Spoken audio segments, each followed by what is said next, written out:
పల్నాటి వీరభారతం 21వ భాగం. మొదటి అంకం ముగింపు వాక్యంగా అలరాజు మరణాన్ని చెప్పదలిస్తే కారంపూడి యుద్ధానికి వీరులంతా సిద్ధమయ్యారనేది రెండవ అంకానికి మొదటి వాక్యంగా చెప్పుకు తీరాలి. మొదటి నుంచి ఇరు వర్గాల వారు యుద్ధానికి నిర్ణయించుకున్న స్థలమే కారంపూడి. ఇది నాగులేటి ఒడ్డునే ఉన్నది. నాగులేటి నీళ్లలోన 4 మణుగుల నల్లపూసలు తెగాలని మహాసాధ్వి పేరిందేవి శాపం పెట్టిందిగా. బహుశా అందుకేనేమో పల్నాటి యుద్ధం ఇక్కడే జరిగింది. రాజ్యకాంక్ష ఎంత భయంకరమైనదో కపట మంత్రిత్వం కూడా అంతే దారుణమైనదని పల్నాటి వీరచరిత్ర మనకు విప్పి చెబుతోంది. కోడి పంద్యాలతో కోరమీసాల దువ్వులతో మొదలైన ఈ పోట్లాట ఆఖరుకు పరాకష్టకు చేరుకున్నది. దూతను చంపిన నేరానికి నలగామరాజు శిక్షార్హుడే. అదీగాక అలరాజు ఇటువర్గం కన్నా అటువర్గానికే ముఖ్యుడు. వీరాధి వీరుణ్ణి కాలం కాటువేసి పొట్టనబెట్టుకున్నది. అలరాజు అభ్యర్థనను త్రోసిపుచ్చి నలగాముడు యుద్ధానికే సిద్ధమై చరిత్రలో తన పేరును పేరమ్మ కన్నీటితో పల్నాటి ప్రజల రక్తంతో రాసుకున్నాడంటే అతనికి నాగమ్మ మాట మీద ఎంత గురి ఉన్నదో మనకు అర్థమవుతున్నది. అలరాజు హత్య మేడపిని అతలాకుతలం చేసింది. ఇప్పుడు వీరులైన వాళ్ల హృదయాలలో నిండి ఉన్నవి కేవలం పగ, ప్రతీకారం మాత్రమే. బ్రహ్మన్న, ఇక ఆగి ఆలోచించి ప్రయోజనం లేదు అన్నాడు మలిదేవుడు కొలువులో. బ్రహ్మన్న ఈ మాటకు తల అయితే ఊపాడుగాని అవ్యక్తమైన బాధ అతని కడుపులో సుడులు తిరుగుతున్నది. తను ఎన్నో కలలుగని నిర్మించుకున్న పల్నాటిలో రక్తం ప్రవహిస్తుంది కాబోలు. తను ఏదైతే జరగకూడదని అనుకుంటూ వచ్చాడో అదే జరగబోతున్నది. యుద్ధం, యుద్ధం, యుద్ధం. ఈ యుద్ధం రానున్న కాలంలో ఇంతమందిలో ఎంతమందిని ఉంచుతుందో ఈ ప్రశ్నకు సమాధానం ఇవ్వగలిగేది ఆ కాలం మాత్రమే. మేడపిలోని వీరులు యుద్ధానికి ఉరకలు వేస్తున్నారు. ఈ మహాప్రవాహాన్ని ఆపి ప్రయోజనం లేదు. యుద్ధానికి వీరులంతా కదలకముందే గద్దెమీద రాజుగా కనీసం నామమాత్రంగానైనా కూర్చోవడానికి ఎవరో ఒకరు కావాలి. బాలమలిదేవుడు అనే పెదమలిదేవుడి కొడుకుకు పట్టాభిషేకం చేశారు. అయితే ఈ తాత్కాలిక రాజుకు తాత్కాలిక మంత్రి ఎవరో ఒకరు ఉండాలిగా. ఎవరది? అనూచానంగా వస్తున్న బ్రహ్మన్న వంశంలోని వాడు, బ్రహ్మన్నకు ఏకైక కుమారుడు అయిన బాలచంద్రుడు తాత్కాలిక మంత్రి అయ్యాడు. అంతా యుద్ధానికి బయలుదేరారు. యుద్ధ ప్రయాణానికి కావలసిన శుభశకునాన్ని చూశారు. నిష్ఠతో పరమశివుణ్ణి ప్రార్థించారు. వీరులు కదలి కారంపూడి వైపుకు వెళుతూ ఉంటే ఎక్కడో మహాప్రవాహం కదులుతున్నట్లు కనిపించింది. నాగులేరు పొంగినట్లు ప్రజలు పొంగి పొర్లుతూ కదనసీమకు కదులుతున్నారు. అయితే కారంపూడి రణక్షేత్రంలో ఇంతకు మునిపే చాలా యుద్ధాలు జరిగాయి. అది ఇవాళ పుర్రలతో బొమికలతో నిండిపోయి ఉంది. అక్కడ పడి ఉన్న కంకాళాలు ఏ శౌర్యధనులదో మనం చెప్పలేం. ఎందుకంటే అవి మాట్లాడలేవు గనుక. ఈ కంకాళాలు బ్రతికి ఉండగా వీరరసోద్దీపనా చిహ్నమైన కథలను చెప్పి ఉండి ఉంటాయి. శౌర్యాన్ని ప్రతిబింబించి ఉంటాయి. కారంపూడి రణక్షేత్రం సిద్ధమయ్యింది. ఆ ప్రాంతాన్ని నాగులేటి నీళ్లతో శుద్ధి చేద్దామనుకున్నారు ఇరుపక్షాల వాళ్ళు. కాని ఆ రాత్రే బ్రహ్మాండమైన వర్షం కురిసింది. ఆ వర్షంతో ఆ రణక్షేత్రం తడిసి పుణ్యక్షేత్రంగా మారింది. ఆ వాన ధర్మదేవత చిందించిన కన్నీరే అయి ఉండాలి. లేదా మృత్యుదేవత విలయతాండవం చేసి అలసిపోయినప్పుడు చిందిన చెమట బిందువులై ఉండాలి. లేదా అధర్మాన్ని పాపాన్ని ప్రక్షాళించేందుకు ఆ దేవుడే కురిపించిన దివ్య వర్షమై ఉండాలి. ఏది ఏమైనా ఇప్పుడు కారంపూడి రణస్థలి ఓ పుణ్యస్థలి, వీరులకు కార్యస్థలి, యోధులకు ధర్మస్థలి, వీరత్వమే ఊపిరిగా బ్రతుకుతున్న ప్రతి ఒక్కరికి ముక్తిస్థలి.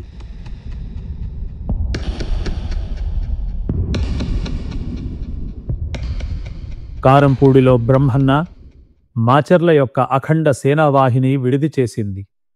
చివరిసారిగా మరో సంధి ప్రయత్నం చెయ్యడం మంచిది అన్నాడు బ్రహ్మన్న. వీరులెవ్వరికీ అది ఇష్టం లేదు. కాని బ్రహ్మన్న మాటకు ఎదురు చెప్పలేరు గనుక మలిదేవుడు మాత్రం మీ ఇష్టం మంత్రి అన్నాడు. ఓపిక నశించిన వీరుడొక్కడు లేచి ఇక ఏ రాయబారాలు వద్దు అని అరిచాడు. బ్రహ్మన్న గంభీరంగా సైనికుల వంక చూసి, మాచర్ల వీరులారా, ఒక్క విషయం వినండి. యుద్ధమంటే భయపడి నేను ఈ సంధి ప్రయత్నం చెయ్యడం లేదు. ప్రభువైన వాడు ప్రజాక్షేమాన్ని ఆలోచించాలి. యుద్ధం ఏ రూపంలో వచ్చినా అది వేలాది మందిని బలి తీసుకుంటుంది. వీరులైన వారు ఎందరో ప్రాణాలను పోగొట్టుకుంటారు. మూర్ఖులు మాత్రమే అనవసరమైన యుద్ధాలకు కాలు దువ్వుతారు. ఆలోచనాపరులు సందర్భోచితంగా ప్రవర్తిస్తారు. సుభిక్షంగా పాడి పంటలతో విలసిల్లే ఈ పల్నాటిలో రక్తపుటేరులు ప్రవహించడం నేను ఊహించలేకపోతున్నాను. అందుకనే దీర్ఘంగా ఆలోచించి ఈ సంధి నిర్ణయానికి వచ్చాను అన్నాడు. బ్రహ్మన్న పలికిన గంభీరమైన వాక్కులతో సభ నిశ్శబ్దమైంది. బ్రహ్మన్నే మళ్ళీ అన్నాడు, ఏది ఎట్లా జరగాలని ఉందో అట్లానే జరుగుతుంది. దానికి వగచి ప్రయోజనం లేదు. మీరంతా మీ గోత్రాలు చెప్పుకొని నాగులేటిలో స్నానం చెయ్యండి, వీరపూజలు చెయ్యండి. యుద్ధమే జరిగితే మనకి విజయం దక్కాలని పరమశివునికి, ఆదిశక్తి అపరుణకు మ్రొక్కండి. నాగులేటిలోని వీరధారమడుగులో వీరులైన వాళ్లందరూ బ్రహ్మన్న చెప్పినట్లుగానే చేశారు. మరి ఇప్పుడు ఎవర్ని దూతగా పంపాలి అన్నాడు మలిదేవుడు. భట్టుగారిని పంపుదాం అన్నాడు బ్రహ్మన్న. ఈ పని ముందే చేసి ఉంటే అలరాజు మనకు దక్కేవాడుగా అని అప్రయత్నంగా అనేశాడు మలిదేవుడు. బ్రహ్మన్న వైరాగ్యం నిండిన నవ్వొక్కటి నవ్వాడు. మృత్యుహస్తం స్పృశించిన రోజున ఎవరి చావును ఏ విధంగా ఆపలేము. సృష్టి రహస్యం, సృష్టి రచనాక్రమం అయోమయంగానూ అర్థం లేకుండానూ కనిపిస్తాయి. జరిగే ప్రతి ఘటన వెనుక ఓ కనిపించని కారణముంటుంది. ఆ కారణం ముందే తెలిసినా మనం చెయ్యగలిగింది ఏమీ లేదు మలిదేవా. అంతా భగవదేచ్ఛ. చెన్నకేశవుని ఆన ఎలా ఉంటే అలాగే జరుగుతుంది అన్నాడు. మలిదేవుడు బ్రహ్మన్న ముఖంలోకి తేరపారి చూశాడు. గంభీరమైన బ్రహ్మన్న ముఖంలోకి పెద్దతనపు ముడతలు వచ్చి చేరాయి. కాని పుట్టుకతో వచ్చిన రాజసం మాత్రం పోలేదు. అనుభవం నింపిన వర్చస్సు తగ్గలేదు. వార్ధక్యం వచ్చిన రాజసం సడలని వృద్ధసింహంలా ఉన్నాడు బ్రహ్మన్న.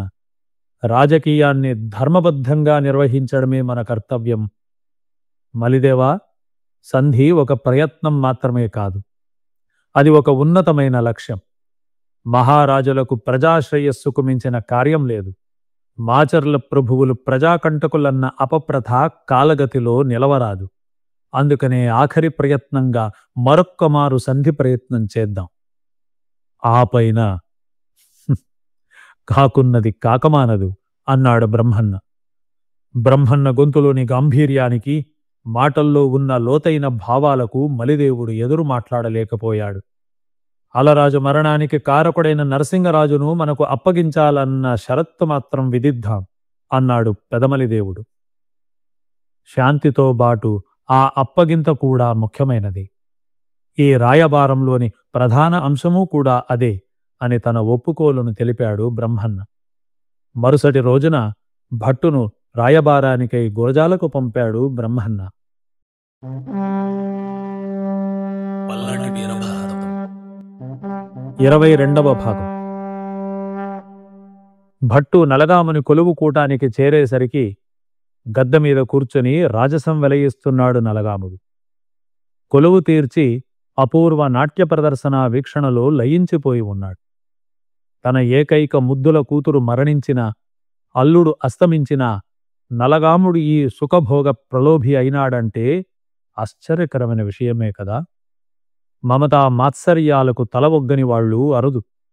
మొదటి దాని పవిత్రత కన్నా రెండవ దాని తుచ్ఛత కోసమే నలగాముడు లోబడి ఉన్నాడు. ముఖద్వార పాలకుడొకడు లోపలికి వచ్చి, ప్రభువులకు వందనాలు, వార్త తెచ్చినాను అన్నాడు. ఏమిటది? సభలో కలకలం బయలుదేరింది. అందరికీ ఒకే జిజ్ఞాస. ప్రముఖ ముఖద్వార పాలకుడు తెచ్చిన వార్త ఏమై ఉంటుంది?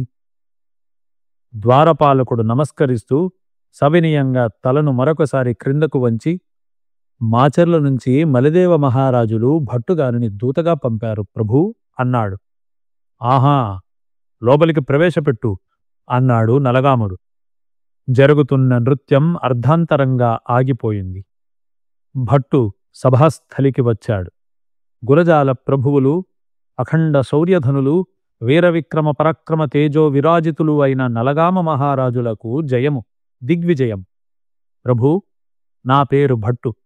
మాచర్ల నుంచి మలిదేవుర వారి రాయబారిగా వచ్చాను. తెచ్చిన వార్త వినిపించమంటారా? నలగాముడు నాగమ్మ ముఖం వైపుకు చూస్తూ, అవశ్యం, చెప్పండి అన్నాడు. జరిగిందేదో జరిగిపోయింది. అలరాజును మీరు విషప్రయోగంతో చంపించారు. అలరాజు ఒక దూత అనే రాచమర్యాదను, రణరంగ సూత్రాలను పాటించకుండా చంపించారు. ఇది మేడపిలో ఉన్న వీరుల్లో కోపాగ్నిని రగుల్కొల్పింది. వీరులైన వారు, పరాక్రమ సాహసోపేతులు అయిన మలిదేవాదులు కారంపూడిలో విడిది చేసి ఉన్నారు. యుద్ధం వల్ల ఇరుపక్షాల్లోనూ అసంఖ్యాక జననష్టం జరుగుతుంది. కనుక ఏదో విధంగా తమ రాజ్యభాగం తమకు గౌరవ మర్యాదలతో ఇవ్వమంటున్నారు. అంతేకాదు, అలరాజు మరణానికి కారణమైన నరసింగరాజు ప్రభువులను తమకు ఒప్పజెప్పమన్నారు. లేదా వారినే సంధికి మా కారంపూడికి పంపమన్నారు. తమ్ముల రాజ్యం వారికెటూ తిరిగి ఒప్పచెప్పడం మీ కనీస ధర్మం. అంతేకాదు, రాచమర్యాద కూడా. పల్నాడు ఈనాడు పాడి పంటలతో సుభిక్షంగా ఉంది. ప్రజలు సుఖంగా ఉన్నారు. ప్రజాశ్రేయస్సే తమ లక్ష్యం అనుకునే ప్రభువులు యుద్ధం విషయంలో విముఖులై ఉండాలి. ఆనక మీ ఇష్టం అని ముగించాడు భట్టు. నలగాముడు గద్దెపై నుండి తల ఎత్తి చూసి, ఇప్పుడు కారంపూడిలో విడిది చేసి ఉన్నారా మీ మహారాజులు? అవును అన్నాడు భట్టు. అన్నీ నిర్ణయించుకునే వచ్చారే, మీ భావమేమిటో నాకు అర్థం కాలేదు మహారాజా. భట్టు, దూతగా నీ ధర్మాన్ని నీవు నిర్వర్తించావు. మేము చెప్పబోయే మాటలను కూడా విని మీ ప్రభువులైన మలిదేవుడికి వినిపించు. అలరాజును మేము చంపించామన్న అపప్రథను మా నెత్తిన నెట్టి నానా దుర్భాషలాడుతున్నారు మీ వారు. మీ ప్రభువుల దూతను చంపేంత భీరువులు, అప్రయోజకులు కారు ఈ గురజాల ప్రభువులు. ఈ లేనిపోని నిందలు మాకు చుట్టబెట్టి తన పరువు ప్రఖ్యాతలను పెంచుకుంటున్నాడు ఆ బ్రహ్మన్న.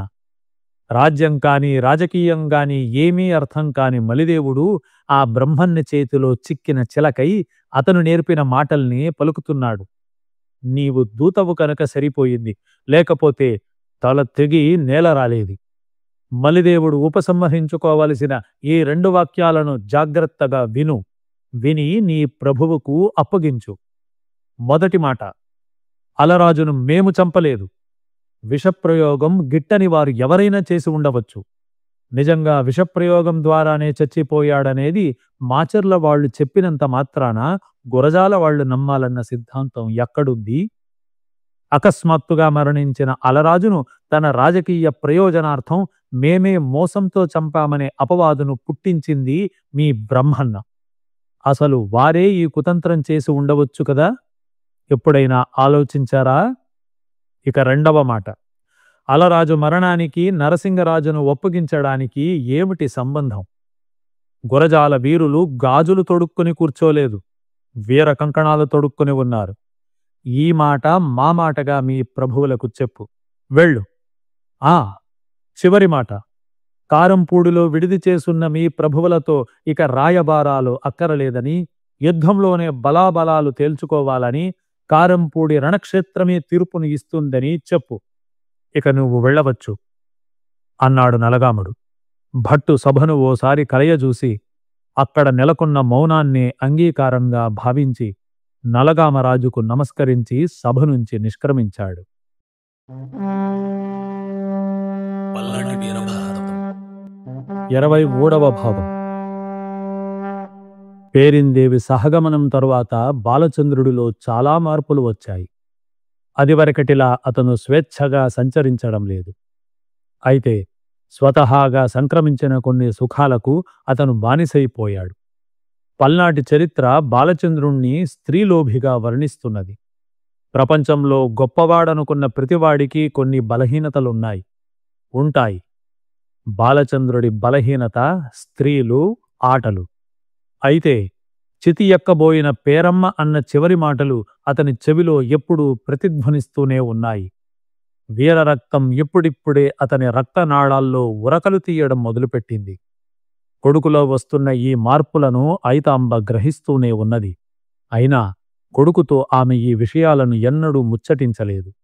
నిజానికి బ్రహ్మన్న కోరుకుంటున్నది కూడా అదే. కర్తవ్యం నుంచి, వీరత్వం నుంచి, యుద్ధం నుంచి బాలచంద్రుణ్ణి విముఖుడిగా చెయ్యడమే ఆ దంపతుల ప్రయత్నం. ఎందుకంటే జ్యోతిష్కులు చెప్పిన ప్రకారం అతను యుద్ధక్షేత్రంలో చిచ్చర పిడుగు, అమిత ఉద్రేకి. కత్తి పట్టుకుంటే కాలుడే. కారంపూడిలో వీరులంతా యుద్ధానికి సమాయత్తమవుతుంటే మేడపిలో బాలచంద్రుడు కాలాన్ని నిర్లక్ష్యంగా గడుపుతున్నాడు. యుద్ధ వార్త ఎప్పుడు వచ్చినా అతను దూకడానికి సిద్ధంగా ఉన్నాడు. దాదాపు సమవయస్కులైన అన్ని జాతుల వారు బాలచంద్రుడికి స్నేహితులుగా ఉన్నారు. బాలచంద్రుడికి ఇష్టమైన ఆట బొంగరాల ఆట. ఆ ఆటలో అతను సిద్ధహస్తుడు. బాలచంద్రుడు రేపు బొంగరాల ఆట తన స్నేహితులతో ఆడుతున్నాడనే వార్త మేడపిలో పొక్కింది. రాజు తలుచుకుంటే దెబ్బలకు కొదవా అన్నట్లు ఐతాంబ తన కొడుక్కి బంగారపు బొంగరాన్ని చేయించి ఇచ్చిందట. అయితే ఐతాంబకు బాలుడు బొంగరాల ఆట ఆడడం ఏమాత్రం ఇష్టం లేదు. ఎందుకనో ఆమె ఆత్మలో అశుభం పొడుసూపుతూనే ఉన్నది. అవన్నీ లక్ష్యపెట్టేవాడు కాదు బాలచంద్రుడు. నయాన నయగారాన ఎన్నో హితవులు చెప్పి ఈ ఆట నీకొద్దు నాయనా అని అన్నది ఐతాంబ. బాలుడు అదేమీ వినబడనట్లు నటించి ప్రయాణమయ్యాడు. మేడపిలో విశాలమైన రాజవీధులు ఉన్నాయి. రచ్చల్ని, రాచబాటల్ని వదిలి ఊరికి దూరాన ఉన్న విశాలమైన రావి చెట్టు నీడన బొంగరాల ఆట మొదలైంది. ఈ బొంగరాల ఆట చూడడానికి జనం కిటకిటలాడారని పల్నాటి చరిత్ర చెబుతున్నది. ఆ కాలంలో ఈ బొంగరాల ఆట చాలా ప్రసిద్ధమైన ఆట అయి ఉండాలి మరి. బాలుడు బొంగరాల ఆట ఆడే రావి చెట్టుకు దగ్గరలో ఒక స్వచ్ఛమైన మంచినీటి కొలను ఉన్నది. ఆ కొలనుకు దగ్గరలో ఉన్న పేటలో ఇద్దరు అక్కచెల్లెళ్ల వంటి స్నేహితురాళ్లు ఉండేవారు. ఒకరు బ్రాహ్మణ కన్య అయితే మరొకరు వైశ్యకన్య. బాలుడి బొంగరాల ఆట చూడ్డానికి ఇద్దరూ నీళ్లు తెచ్చే వంకబెట్టుకుని బిందెలు తీసుకుని బయలుదేరారు. వాళ్ల అసలు ఉద్దేశ్యం అందగాడైన బాలచంద్రుణ్ణి దగ్గర నుంచి చూడాలని. అపరమన్మథుడు పుష్పబాణాల్లాంటి నూనూగు మీసాలతో, తుమ్మెద రెక్కల్లాంటి కనురెప్పలతో, వాడి చూపులతో కన్నె వయసు గుండెల్ని జల్లుమనిపించగల అందగాడటే అతను. చూసి వద్దాం పద అని ఒకరికొకరు చూసుకొని చెప్పుకున్నారు. వాళ్ళు వచ్చేసరికి ఆట మొదలైపోయింది. ప్రజలు కేరింతలు కొడుతున్నారు. వేళ్ల మధ్య నుంచి విడివడి సర్రుమని నేలమీద జారి చిత్ర విచిత్ర ప్రదక్షిణాలు చేస్తున్నాయి ఈ విచిత్రమైన బొంగరాలు. వాటి ఆట ప్రజల్లో అద్భుతాన్ని, ఆశ్చర్యాన్ని ఒకేసారి కలిగిస్తూ ఉన్నాయి. బాలచంద్రుడు అందగాడు, వీరుడు అనే ఖ్యాతితో బాటు చిలిపి చేష్టలు చేసేవాడన్న అపప్రథ కూడా ఉన్నది. మొత్తానికి ఆడవాళ్లు బాలుడికి దడుస్తారన్నది నిర్వివాదాంశం. అలాంటి బాలుణ్ణి చూడ్డానికి వచ్చిన ఆ ఇద్దరు యువతుల్లో బ్రాహ్మణ యువతి పేరు తెలియరాదు. వైశ్య పడుచు పేరు అన్నమ్మ. ఆలస్యంగా వచ్చిన ఈ ఇరువురు స్త్రీలు ప్రజల్ని తోసుకుంటూ ముందు వరుసలోకి వచ్చారు. ఆలోపే బాలుడు బొంగరాన్ని వేగంగా తిప్పి వదిలాడు. అది గిర్రున తిరిగి జర్రున జారి అన్నమ్మ కాలిని అంటుకున్నది. వాడిగా ఉన్న బొంగరం ములుకు ఆవిడ కాలిలో లోతుగా దిగింది. బాధను భరించలేని అన్నమ్మ మూర్ఛపోయింది. ఉపచారాలతో తేరుకున్న అనంతరం అన్నమ్మ కళ్ళు తెరిచి ఆ భయంకరమైన బాధను భరించలేక ఇలా అన్నది. పిరికి పంద, ఆడవాళ్లను బాధించడమే ప్రజ్ఞ అనుకుంటున్నావు కదూ? మేడపిలో ఇప్పుడు మిగిలి ఉన్నది ఆడవాళ్లు మాత్రమే, లేదా పిరికి పందలైన మగవాళ్లు మాత్రమే. నీ తండ్రులు, పెద్దలు, మిగిలిన వీరులందరూ కారంపూడి రణక్షేత్రంలో కత్తులు నూరుతూ ఉంటే పిరికి పందవై బొంగరాల ఆటలో మాలాంటి ఆడవాళ్లను హింసిస్తున్నావు నువ్వు. మలిదేవుడి ఇచ్చిన అంతులేని ధనాన్ని చూసుకుని మదమెక్కిపోయి ఉన్నావు. వీరుడివైతే, మగతనమే ఉంటే యుద్ధంలో సాటి మగవాళ్లతో పోరాడు. ఇలా ఊరి మీద పడి పోతుటెద్దులాగా తిరక్కు. నీకు సిగ్గేయడం లేదు? ఈ మాటలతో ఐతాంబ పెంచుకున్న 6 బిడ్డల్లో ఒకడైన అనపోతుకు కోపం వచ్చింది. మహోగ్రుడై ఈటతో అన్నమ్మను పొడవబోయినాడు. కాని బాలచంద్రుడు అడ్డుపడి, సోదరా అనపోతు, తప్పు. అన్నమ్మ పనిగట్టుకుని నన్ను అనలేదు. స్త్రీ సహజమైన కోమలత్వంతో తీవ్రమైన బాధను ఓర్చుకోలేక నన్ను అన్నది. దానికి నీవు ఉద్రేకపడాల్సిన పనిలేదు అని అన్నమ్మ వైపుకు తిరిగి, తల్లీ, క్షమించు, నాకు జ్ఞానోదయం కలిగించావు. నీవు అన్నమాట అక్షరాలా నిజం. అజ్ఞాతంగా స్తబ్దుగా బ్రతుకుతున్న నాకు సరియైన మార్గాన్ని చూపించావు. వీరభిక్షను పెట్టావు. అవును, వీరులైన వాళ్ళు అబలల్లాగా ఇళ్లలో బ్రతక్కూడదు అని అక్కడి నుంచి కదిలాడు. బొంగరాల ఆట ఆ విధంగా సమాప్తమయ్యింది. వీరుడైన బాలచంద్రుడు మండే సూర్యునిలా ఇంటికి వచ్చి గంభీరమైన స్వరంతో అమ్మా అన్నాడు. సంధ్య వాలిపోతోంది. పశ్చిమాద్రికి కుంకుమ రంగు పులిమి సూర్యభగవానుడు సముద్ర గర్భంలోకి కుంకిపోతున్నాడు. ఆ అసుర సంధ్యా క్షణాన ఐతాంబ సంధ్యాదీపం వెలిగిస్తూ ఉన్నది. కొడుకు గొంతులో వచ్చిన మార్పును పసిగట్టింది ఆవిడ. ఏమిటి నాయనా అన్నది. ఈ బ్రతుకు దుర్భరంగా ఉందమ్మా అన్నాడు బాలచంద్రుడు. అంటే? కారంపూడి రణక్షేత్రంలో ధర్మాధర్మాలకు యుద్ధం జరగబోతున్నది కదమ్మా. నేనేమో పిరికి పందనై ఇక్కడే ఊళ్ళో ఉంటున్నాను. కత్తులతో కుత్తుకలు తెగబోతున్న సమయాన మేడపిలో ఆడదానిలా బ్రతికి నా తుచ్చ జీవితం వెగటు కలిగిస్తున్నది. ఇప్పటికైనా ఆజ్ఞ ఇవ్వమ్మా, నన్ను నేనుగా బ్రతకనివ్వు. ప్రొద్దున ఆటకు వెళ్ళబోయే కొడుకులో కేవలం బాల్యోద్రేకాన్ని చూసింది. బాలుడైన బాలచంద్రుని చూసింది. కాని ఇప్పుడు అదే కొడుకులో ప్రభంజనమైన వీరత్వాన్ని చూస్తోంది. అందుకని, నాయనా, నీవు ముక్కుపచ్చలారని వాడివి. పట్టుమని 16 వయసు కూడా నిండని పసివాడివి. పసికూనకు యుద్ధనీతులు తెలియవు. ఎత్తుకు పై ఎత్తు వేసే శక్తి ఉండదు నాయనా అన్నది. బాలచంద్రుడు నవ్వి, కొదమసింగానికి పంజాబిసురులో ఒడుపు సహజంగానే వస్తుందమ్మా. నేను సింగపు కూనను. కత్తి చేతిలో ఉంటే ఫాలాక్షుణ్ణైనా ప్రతిఘటించగలవాణ్ణి. వీరమాత తన బిడ్డకు వీరత్వానికి బదులు పిరికిపాలు పోస్తున్నందుకు ఆశ్చర్యంగా ఉంది అన్నాడు. కాలం కాసేపు స్తబ్దుగా నిశ్శబ్దంగా ఉండిపోయింది. నీలపు ఆకాశాన జారే పువ్వుల్లా నక్షత్రాలు మెరుస్తున్నాయి. ప్రొద్దు ఇంకొంచెం పైకి ఎగబ్రాకింది. ఐతాంబ వెలిగించిన దీపం రక్తం చిందుతున్నట్లుగా ఎర్రటి వెలుగునిస్తున్నది. వెలిగే దీపకాంతిలో బాలచంద్రుడి ముఖం మండే సూర్యబింబంలా ఉన్నది. తన కడుపున పుట్టి ఎక్కడో దూరంగా పెరిగిన కూన తనకు వీరత్వాన్ని గురించి బోధిస్తూ ఉంటే నీటి పొరతో మసకబారిన కళ్లతో ఆశ్చర్యంగా చూస్తూ ఉండిపోయింది ఐతాంబ. ఇలాంటి వీరుల్ని ఆపి ప్రయోజనం లేవదని ఆవిడ మనస్సు ఆమెతో అంటోంది.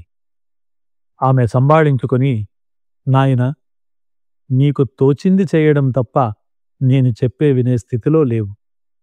ఎన్నో నోములు నోచగా పుట్టిన మురిపాల బాలచంద్రుడివి. నిన్ను వదిలి బ్రతకలేను తండ్రి అంది. అయితే నా బ్రతుక్కు ప్రయోజనమేమిటమ్మా? నాయనా, యుద్ధమంటే ఏమిటో అనుకుంటున్నావు? ఏనుగులు, రథాలు, కత్తులు, బల్లాలు, కదం త్రొక్కే గుర్రాలు, వగ ఎక్కిన పగవారు ఎందరో ఉంటారు. పాలుగారే పసికూనవు. యుద్ధ ధర్మాలు, మర్మాలు, మోసాలు, కపటాలు నీకు తెలియవు నాయనా అంది. అమ్మా, వీరులు ధర్మయుద్ధంలో వీరమరణం పొందుతారు.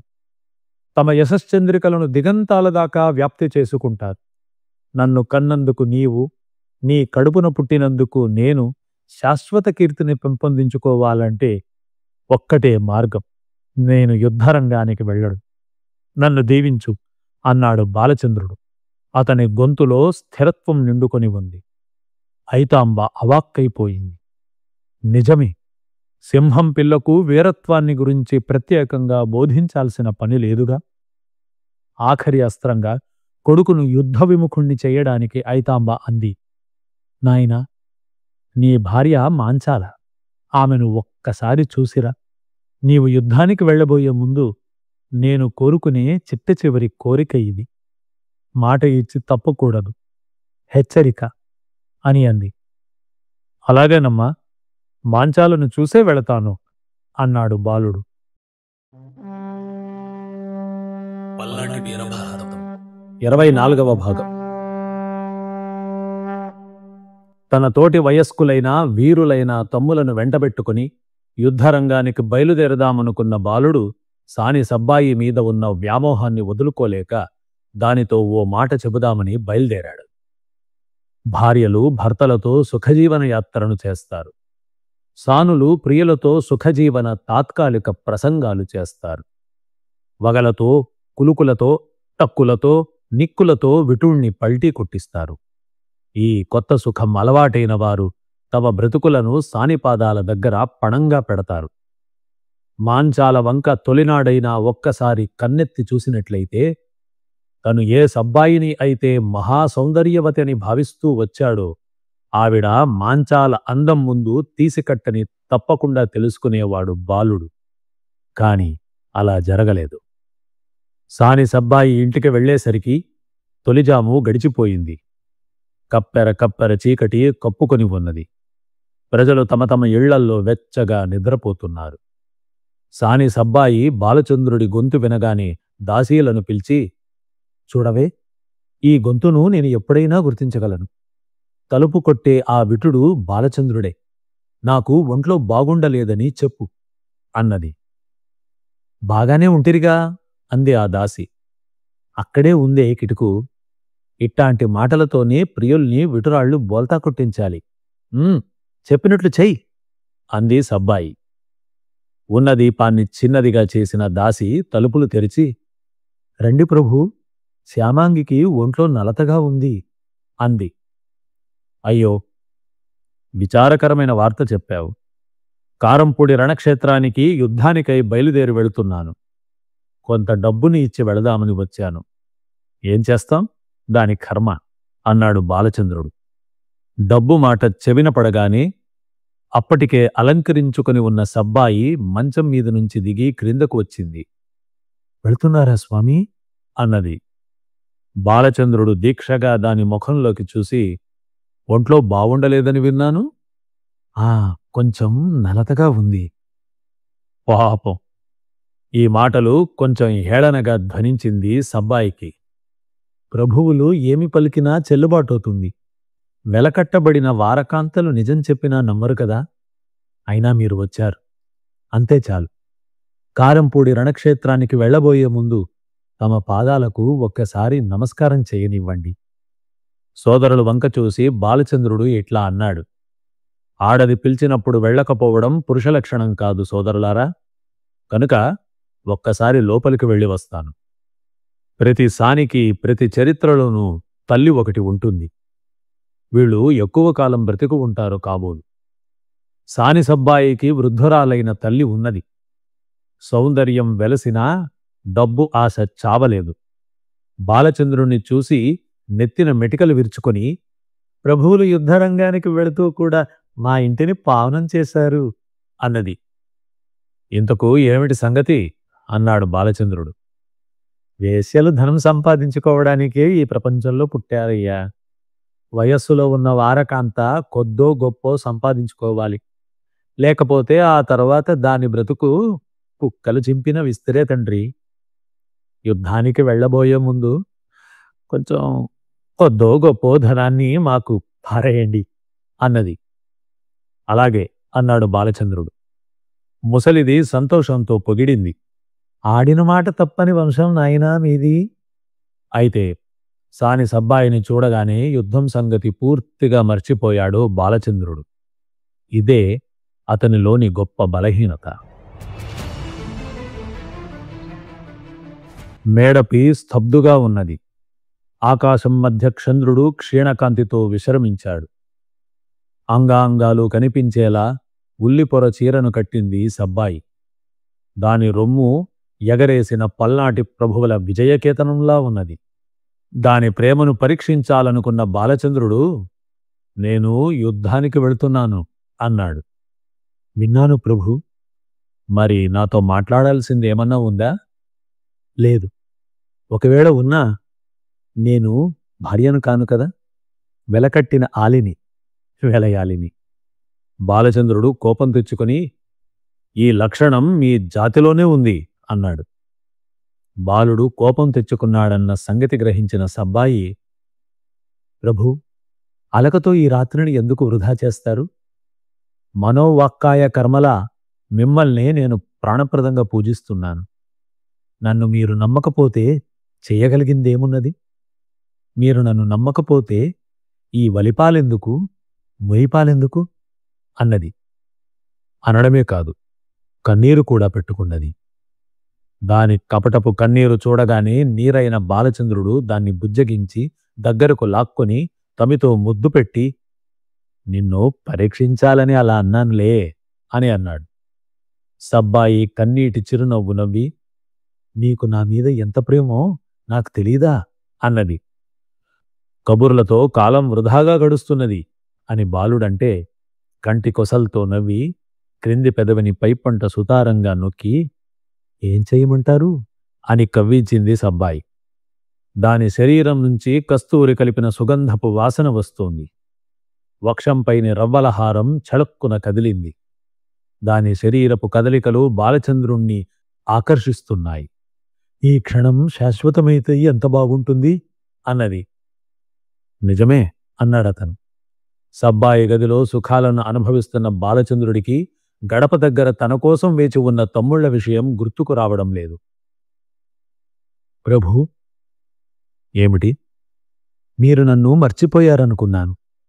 5 రోజుల నుంచి మీరు రాక కంటికి కునుకలేక నేను పొందిన దుర్భర బాధ తమరికి ఏమని విన్నమించుకోను? ఈ శరీరం మీకోసం, ఈ బ్రతుకులోని వెలుగు మీరే. ఇంతకన్నా ఏమీ చెప్పలేను అన్నది. వీరులు తుచ్చకాముకులు కాకూడదని ఎక్కడున్నది? బాలుడు సబ్బాయిని ఇంకా గాఢంగా హత్తుకున్నాడు. నేను వెళ్లబోయే ముందు ఏం కావాలో అడుగు అన్నాడు. నా బ్రతుకు మీకే అంకితమయ్యింది. ఈ శరీరం బాలచంద్రుడిది. ఇంకొకరిని అంటదు ఈ తనువు. నేను వెలకాంతనైనా కులకాంతగా బ్రతకాలని అనుకుంటున్నాను. మీరు నాకు మీ ఇష్టం వచ్చినంత ఇవ్వండి, ముసలిది బ్రతుకుతుంది. తాళి కట్టిన మీ ఇల్లాలితో బాటు నాకు ఈ వీరచరిత్రలో కొంత పేరును నిలిచిపోనివ్వండి.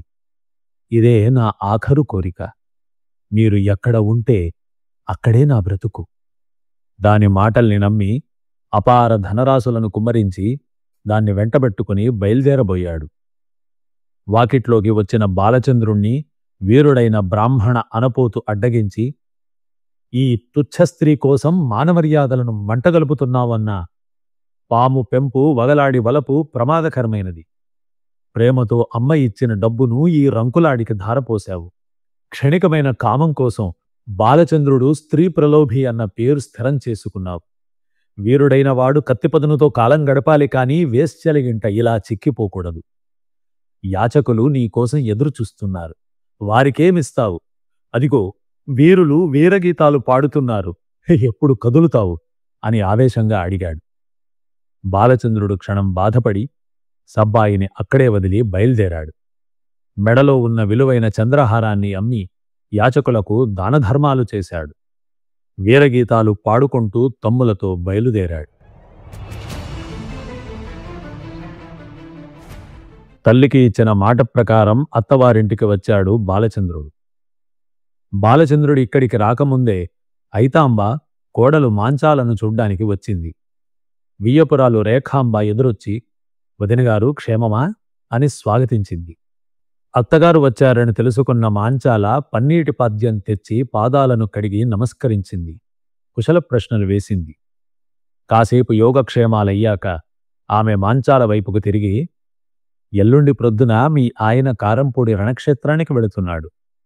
వెళ్ళిపోయే ముందు ఇక్కడికి తప్పకుండా వస్తాడు అన్నది. పాపం వారికి తోవ తెలీదేమో అన్నది మాంచాల. ఐతాంబ కళ్లలో నవ్వులు పోయించి, చిన్నతనంలో తెలియక దారి తప్పిన నీ భర్తను యుద్ధానికే పంపుతావో, నీ కొంగున ముడివేసుకుంటావో నీ ఇష్టం తల్లి అన్నది. మాంచాల స్థిరమైన స్వరంతో, అది కాదు అత్తా.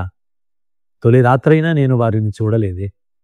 మా పెళ్ళైన తరువాత ఒక్కసారైనా నన్ను తలుచుకున్నారో లేదు. ఇంతకు నేను భార్యనన్న విషయం ఆయనకు గుర్తుందో లేదో. నా పేరైనా తెలుసా? సానికొంపలో గడిపిన నా భర్తను 7 ఏళ్ల తరువాత నేను ఎలా గుర్తుపట్టగలను? అని గండువారి గారాలపడుచు మాంచాల పలికితే, ఐతాంబ మనసులో సంతోషించి, కారంపూడికి వెళ్లకుండా బాలుణ్ణి నిలపగల సామర్థ్యం నీకొక్కదానికే ఉంది. ఆనక నీ ఇష్టం అంది. పెళ్లైన చాలా కాలానికి అల్లుడు తమ ఇంటికి వస్తున్నాడన్న రేఖాంబ బ్రాహ్మణ పుణ్యస్త్రీలతో ఎదురుపడింది. బాలచంద్రుడు అత్తగారింట స్నేహితులతో బాటు అడుగుపెట్టాడు. రంగవల్లులతో రంగరంగ వైభోగంగా అలంకరించబడిన ఆ ఇంట శృంగారలక్ష్మి తాండవిస్తున్నట్లుగా అనిపించింది బాలుడికి. సోదరులతో ఉచితాసనాలను అలంకరించిన బాలచంద్రుడు తన భార్యను చూడాలని లోలోనే తపించిపోతున్నాడు. పరిమళ గంధాల పన్నీరు జలకమాడి, చీనాంబరాలను ధరించి, వెలగల విలువైన నగలు పెట్టుకుని, సముద్రమథనంలో ఉద్భవించిన మహాలక్ష్మిలాగా ఉన్న మాంచాల తల్లి పాదాలకు నమస్కరించి, అమ్మా, చిన్నతనంలో నా భర్తను చూడలేదు. పెద్దయ్యాక ఆయన ఒక్కసారైనా నా దగ్గరకు రాలేదు. ఇప్పుడేమో 8 మంది కలిసికట్టుగా వచ్చారని విన్నాను. వారిలో నా భర్తను ఎలా గుర్తుపెట్టేది అని అడిగింది. ముగ్ధత, ఉత్సాహం, అయోమయం కలగలిసిన కూతురి ముఖాన్ని చూసి ఆ స్వరాన్ని విని మురిసిపోయింది రేఖాంబ. భుజంపై చేయి వేసి గడ్డాన్ని పుణికిపుచ్చుకొని, భార్య రాగానే నిలబడని వాడే నీ భర్త. నువ్వు వెళ్ళగానే ఎవరు నిలబడలేదో వారికే నమస్కరించు. అతనే నీ బాలచంద్రుడు అని చెప్పింది. 7 వారాల నగలు పెట్టి తన పనితనంతో బ్రహ్మ సృష్టించాడా అన్నంత అందంగా సిగ్గుల మొగ్గై వస్తున్న భార్యను చూసినా బాలచంద్రుడికి మతిపోయింది. ఆహా, ఇంతకాలం ఎంత తప్పు చేశాను అని లోలోనే గతుక్కుమన్నాడు. తను మందిరంలోకి వచ్చాక అక్కడున్న 8 మందిలో 6 లేచి నిలబడ్డం గమనించింది మాంచాల. కూర్చునే ఉన్న ఆ 2 యుద్ధరంగానికి వెళుతున్న వీరుల వస్త్రధారణలో ఒకే రకంగా ఉన్నారు. ఆ 2 తన భర్త ఎవరని పాలుపోలేదు మాంచాలకు. ధైర్యం చేసి అడుగు ముందుకేసి ఓ వీరుని పాదాలను అంటబోయింది. అతను చప్పున నిలబడి, తల్లీ, క్షమించు, నేను అనపోతను. మిగిలిన తమ్ముళ్లతో పాటు నేను నిలబడాల్సిందే. కాని బ్రాహ్మణుణ్ణి కనుక కూర్చుండిపోయాను. ఇదిగో ఇతడే నీ భర్త బాలచంద్రుడు, ఈయనకు నమస్కరించు అని అన్నాడు. మాంచాల దించిన తల ఎత్తకుండా, నా పూజల్లోని లోపమో లేక చిన్నతనంలోనే పెళ్లవడం మూలానో నా భర్తను త్వరగా గుర్తించలేకపోయాను. కాని బ్రాహ్మణుల్ని పూజిస్తే భగవంతుణ్ణి పూజించినట్టేనని పెద్దలు చెప్పగా విన్నాను. మీకు నమస్కరించి నా పూజల్లోని లోటును సరిదిద్దుకున్నాను. భర్త ఇంటికి రావడం కన్నా కులసతికి పండగ ఉండదు. ఇలాంటి శుభ సందర్భంలో మీ వంటి ఉత్తమ బ్రాహ్మణులకు మొదట నమస్కరించడం తప్పు కాదనుకుంటాను అని అన్నది. మాంచాల ముగ్ధ భక్తికి చలించిన అనపోతూ మనసారా దీవించాడు. తొలిసారిగా కలుసుకున్న భార్యాభర్తలను ఒంటరిగా వదిలిపెట్టి మిగిలిన వాళ్లంతా బయటకు నడిచారు. వెళుతూ వెళుతూ వదినగారిని మనసులో ఉంచుకొని యుద్ధాన్ని మరవద్దని హెచ్చరించాడు అనపోతు. బాలచంద్ర, మనకు 7 ఘడియల కాలమే ఉంది. ఆపై కారంపూడికి బయలుదేరాలి సుమా అన్నాడు అనపోతు. బాలచంద్రుడు నవ్వి, చెన్నకేశవుని మీద ఆన, మీరు నిశ్చింతంగా ఉండండి. రేపు ఉదయం సూర్యోదయానికి ముందే మనం కారంపూడికి బయలుదేరదాం అన్నాడు. పల్నాటి వీరభారతం 25వ భాగం. మాంచాల భర్తను వెంటబెట్టుకుని తన మేడ మీదకు తీసుకుపోయింది. అతన్ని అక్కడ కూర్చోబెట్టి మనసును రంజింపజేసే మాటలను ఎన్నింటినో చెప్పింది. స్వామి, మీకోసం జలకమాడి వస్తాను, వెళ్ళిరమ్మని ఆజ్ఞ అన్నది. అలాగే.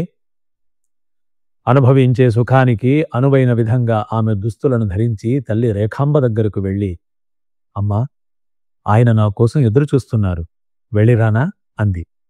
రేఖాంబ కూతురు ముఖంలోకి దీక్షగా చూసి నిశ్శబ్దంగా కూర్చుంది. మాట్లాడవేమిటమ్మా? నా భర్త రాకరాక వచ్చారు. ఆయన భార్యనై, గండువారి గారాల బాలనై దాంపత్య జీవనాన్ని అనుభవించలేకపోయాను. కథనరంగానికి పోతూ ఇటు వచ్చాడు నా పతి. ఆయనకు సపర్యలు చేయడం నా కర్తవ్యం కాదా అన్నది. రేఖాంబ కూతురు ముఖంలోకి చూసి ఇలా అన్నది. పుట్టుక అనేది ఒక చెట్టయితే దానికి 2 పళ్ళు ఉంటాయి. మొదటిది సుఖం, రెండవది గౌరవం. సృష్టిలో రకరకాల ప్రాణులు పుట్టి చనిపోతూ ఉంటాయి. జీవితం నీటి బుడగలాంటిది. కాని కాలం అనంతమైనది. శాశ్వతమైన గౌరవం కోసం ఒకరు జన్మిస్తే, క్షణికమైన సుఖం కోసం కొందరు వెంపర్లాడతారు. మనిషి మరణించినా అతని కీర్తి శాశ్వతమైన గౌరవం పొంది తీరాలి. కాని అలా పొందడం చాలా కష్టం తల్లి. మొదటి ఫలాన్ని ఆస్వాదించి క్షణిక సుఖాలను పొంది ఈ చరిత్ర నుంచి ఏమీ మిగుల్చుకోలేక శాశ్వతంగా వెళ్ళిపోతారు కొందరు. వారి కథ అంతటితోనే సమాప్తి. రెండవవారు శాశ్వత కీర్తి ప్రతిష్టల కోసం రెండవ ఫలాన్నే కోరుతారు. తమ కోసం చరిత్ర పేరును ముందు తరాల కోసం దాచుకుంటారు. కాలం ఎవర్నీ నిలవనివ్వదు. వాళ్ల పేరు ప్రఖ్యాతలు తప్ప అన్నీ నాశనమైపోతాయి. తాత్కాలికమైన మొదటి ఫలరసం తుచ్చమైనది. రెండవ ఫలరసం చిరకాలం మన్నేది. కాలం ఉన్నంతకాలం మనగలిగిన సత్యాల్లో రెండవదే మొదటిది. వీరులైన వారు వీరత్వం కోసమే జన్మిస్తారు. వారు కారణజన్ములు. నీ భర్త చంచలుడు కావచ్చు, కాని మహావీరుడు. మట్టిలో పుట్టినంత మాత్రాన పద్మం జాతి పువ్వు కాకపోదు. స్త్రీ ప్రలోభి అయిన బాలచంద్రుడు గొప్ప యోధుడు. పల్నాటి ప్రజా శ్రేయస్సుకై ప్రభువులకు నీ భర్త లాంటి వీరుల అవసరం చాలా ఉంది. నీ భర్తలో ఉన్న లోటు సుఖాన్ని కోరుకోవడం. నీ అందాన్ని చూసి ప్రలోభపడిన నీ భర్త రేపు కారంపూడి సంగతిని పట్టించుకోడు. అతని వీరత్వం నీ పైట చెంగు చాటున కప్పబడిపోతుంది. వీరపత్నిగా ఉండాల్సిన నిన్ను ప్రజలు వెంటనే మర్చిపోతారు. నీకు శారీరక సుఖంలో వచ్చిన భౌతిక ఆనందం కావాలో, మరణం లేని మహత్తరమైన కీర్తి కావాలో నువ్వే నిశ్చయించుకో. వీరరక్తంతో నుదుట వీరతిలకం దిద్ది భర్తను యుద్ధరంగానికి పంపు. తిరిగి వస్తే శాశ్వత ప్రతిష్టతో పాటు అమర సౌఖ్యాలను అనుభవించు. అంతే. అంతేగాని అతణ్ణి యుద్ధం నుండి విముఖుణ్ణి చెయ్యకు. తల్లి మాటలు విన్న మాంచాల క్షణకాలం అచేతనమైంది. అమ్మా, నా సుఖం కోసం నా భర్తను వీరత్వం నుంచి విముఖుణ్ణి చెయ్యను. నీ పాదాల ఆన అన్నది. తన భార్య ఆలస్యానికి చిరాకు పడుతున్న బాలచంద్రుడు శృంగార లక్ష్మిలా వస్తున్న భార్యను చూసి, ఇంత ఆలస్యమైంది అన్నాడు. అంతా మేల్కొనే ఉన్నారు. నీకోసం వస్తే నా సఖులు నవ్వరు, అందుకే కనుమరుగు చేసుకుని వచ్చాను అన్నది.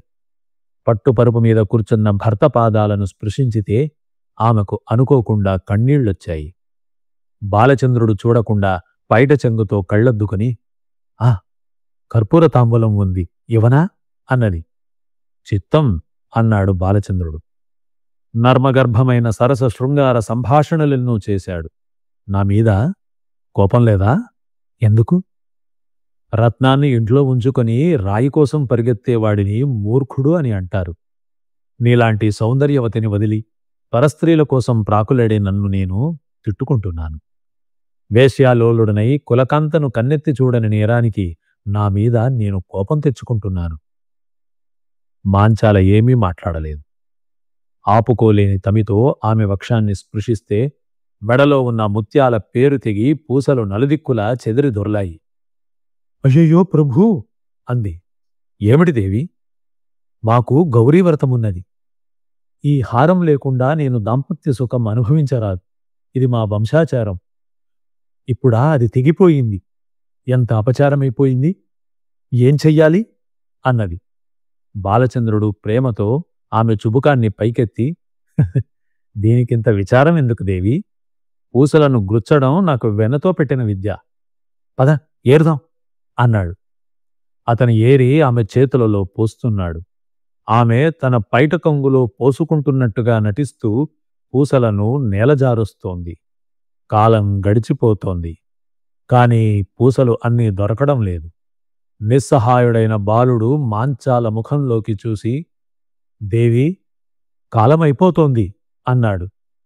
ఆ మాటలు అపశకునంగా వినిపించింది మాంచాలకు. కన్నీరు పెట్టుకుని గద్గద స్వరంతో ఇలా అన్నది: ప్రభూ, 7 జాములు గడిచిపోయాయి. ఆకాశాన వేగుచుక్క పొడిచింది. అదిగో తొలికోడి కొక్కరొక్కు అని కూస్తోంది. వీరులైన మీ తమ్ములు మీకోసం ఎదురుచూస్తూ ఉన్నారు. యుద్ధరంగం నుంచి అజేయులై తిరిగి రండి. మాంచాల, నిన్ను వదిలి పోలేకపోతున్నాను. మాంచాల భర్త నుదుటన ముద్దు పెట్టుకొని, క్షణభంగరమైన బ్రతుకులో అతి తాత్కాలికమైన స్వల్ప సుఖం కోసం మీరు మీ మీరత్వాన్ని అడవిగాచిన వెన్నెలను చేయకండి. నా మాట వినండి. ఇంతలో తలుపు తట్టిన శబ్దమైంది. అన్నా అనపోతూ పిలుస్తూ ఉన్నాడు. బాలచంద్రుడు క్రోధాన్ని ఆపుకోలేక కత్తి దూసి తలుపు తీసి, నిన్ను నరుకుతాను అన్నాడు. అనపోతూ శాంత గంభీర స్వరంతో, ఇలా ఉద్రేకపడడం మంచిది కాదు బాలచంద్ర. నీ చేతిలో ఉన్న కత్తి పగవారి కోసం. తనవారిని నరకడం పరువు కాదు, ప్రతిష్ఠ కాదు. నీ మాట నీవు నిలబెట్టుకో. కత్తి వరన పెట్టు. కారంపొడి కదనరంగానికి కదులు. నీలోని వీర యువరక్తం విజృంభించగా పగవారి తలల్ని తెగనరుకు. ఆ పైన నీ ఇష్టం అని బాలుడు కత్తికి ఎదురు నిలిచాడు. ఆ మాటలతో బాలుడి ఉద్రేకం చప్పున చల్లారిపోయింది. క్షమించు సోదరా, అనవసరంగా ఆవేశపడ్డాను అన్నాడు. మాంచాల హారతి వెలిగించి కత్తితో వేలు కోసుకొని భర్త నుదుట పొడవుగా రక్తతిలకం దిద్దింది.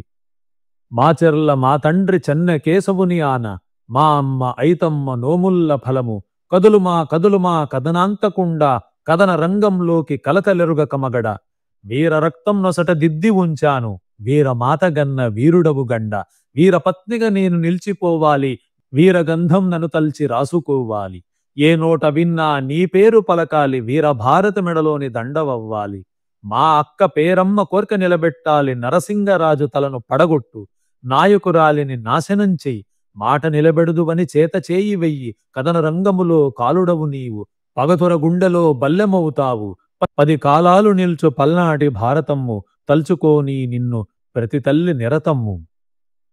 మధుర గంభీర స్వరంతో మాంచాల వీరగీతం పాడగానే బాలచంద్రుడికి ఒళ్ళు జల్లుమంది.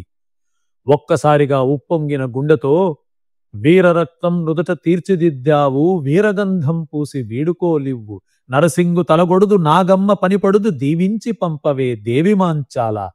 మాంచాల భర్త పాదాలను అంటి, ఈ చరిత్రలో మీ పేరు చిరస్థాయిగా నిలిచిపోతుంది. దేవతలు మీ వీరగాథను చెప్పుకుంటారు. పల్నాటి వాడవాడలా మీ కథలు దివ్య గానాలై అశేష ఆంధ్ర ప్రజల్ని ఉర్రూతలూగుస్తాయి. మిమ్ము కన్నతల్లి, మిమ్ము కట్టుకున్న నేను ధన్యులమవుతాము. మాచర్ల చెన్నకేశవుడు మిమ్మల్ని సంరక్షిస్తాడు. మీకు జయం కలుగుతుంది.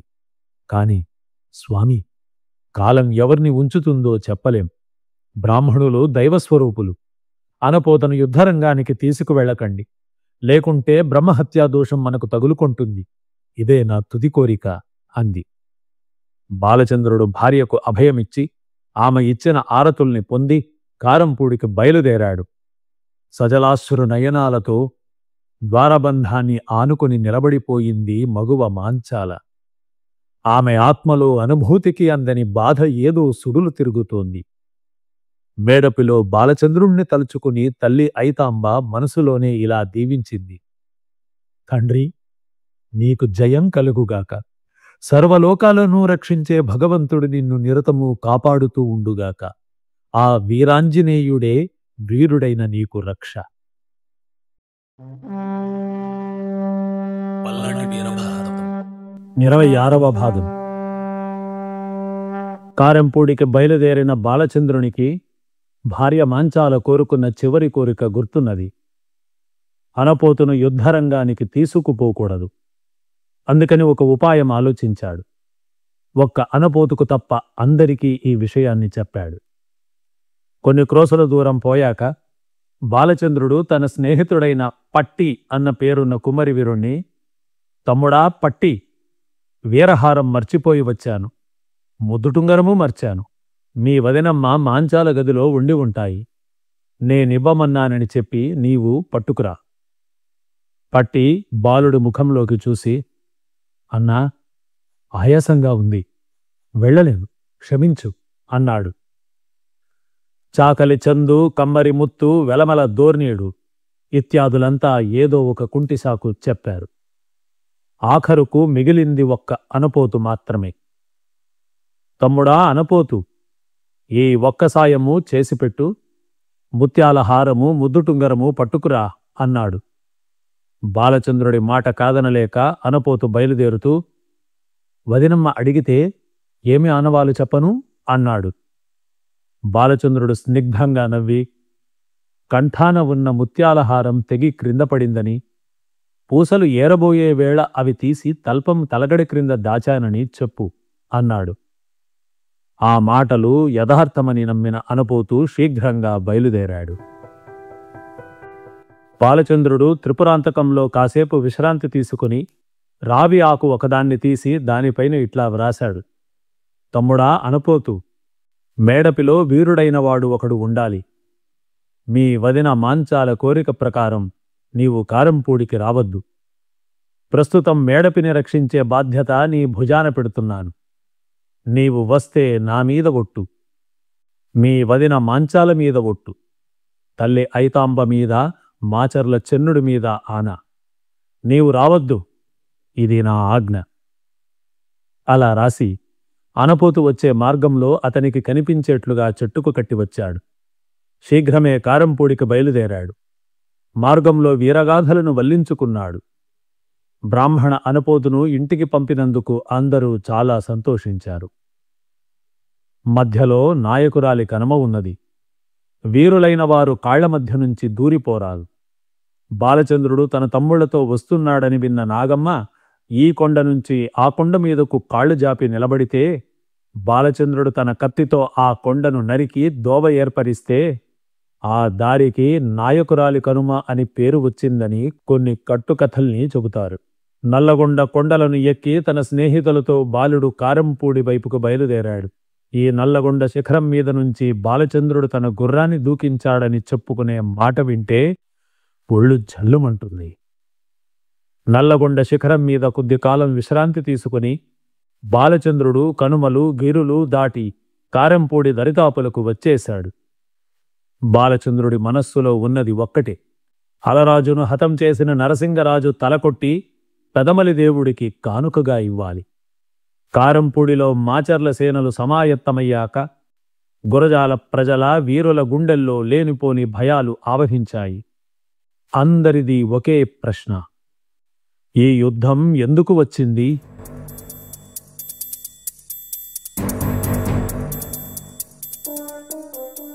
పెదమలిదేవుడు బ్రహ్మన్నల అపూర్వ పర్యవేక్షణలో కారంపూడిలో కాలు పెట్టాక అప్పటిదాకా బింకంతో ఉన్న నాగమాంబ ధైర్యస్థైర్యాలు వదిలిపోవడం మొదలుపెట్టాయి.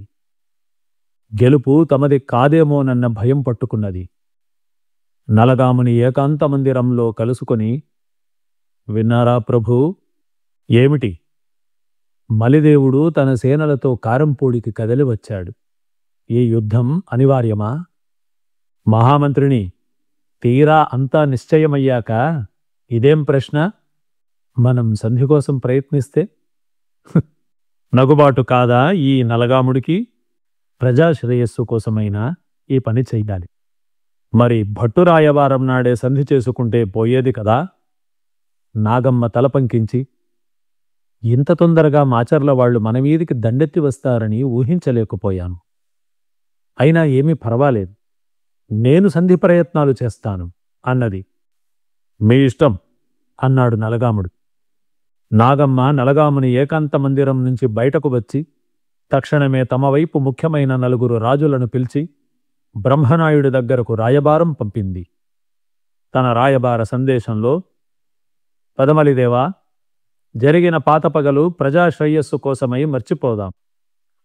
మీకు ధర్మంగా రావలసిన రాజ్యభాగాన్ని మీకు ఇస్తాను. అలరాజును మా నరసింగరాజు చంపాడని మీరు భావిస్తే నరసింగుని మీకు అప్పగిస్తాను.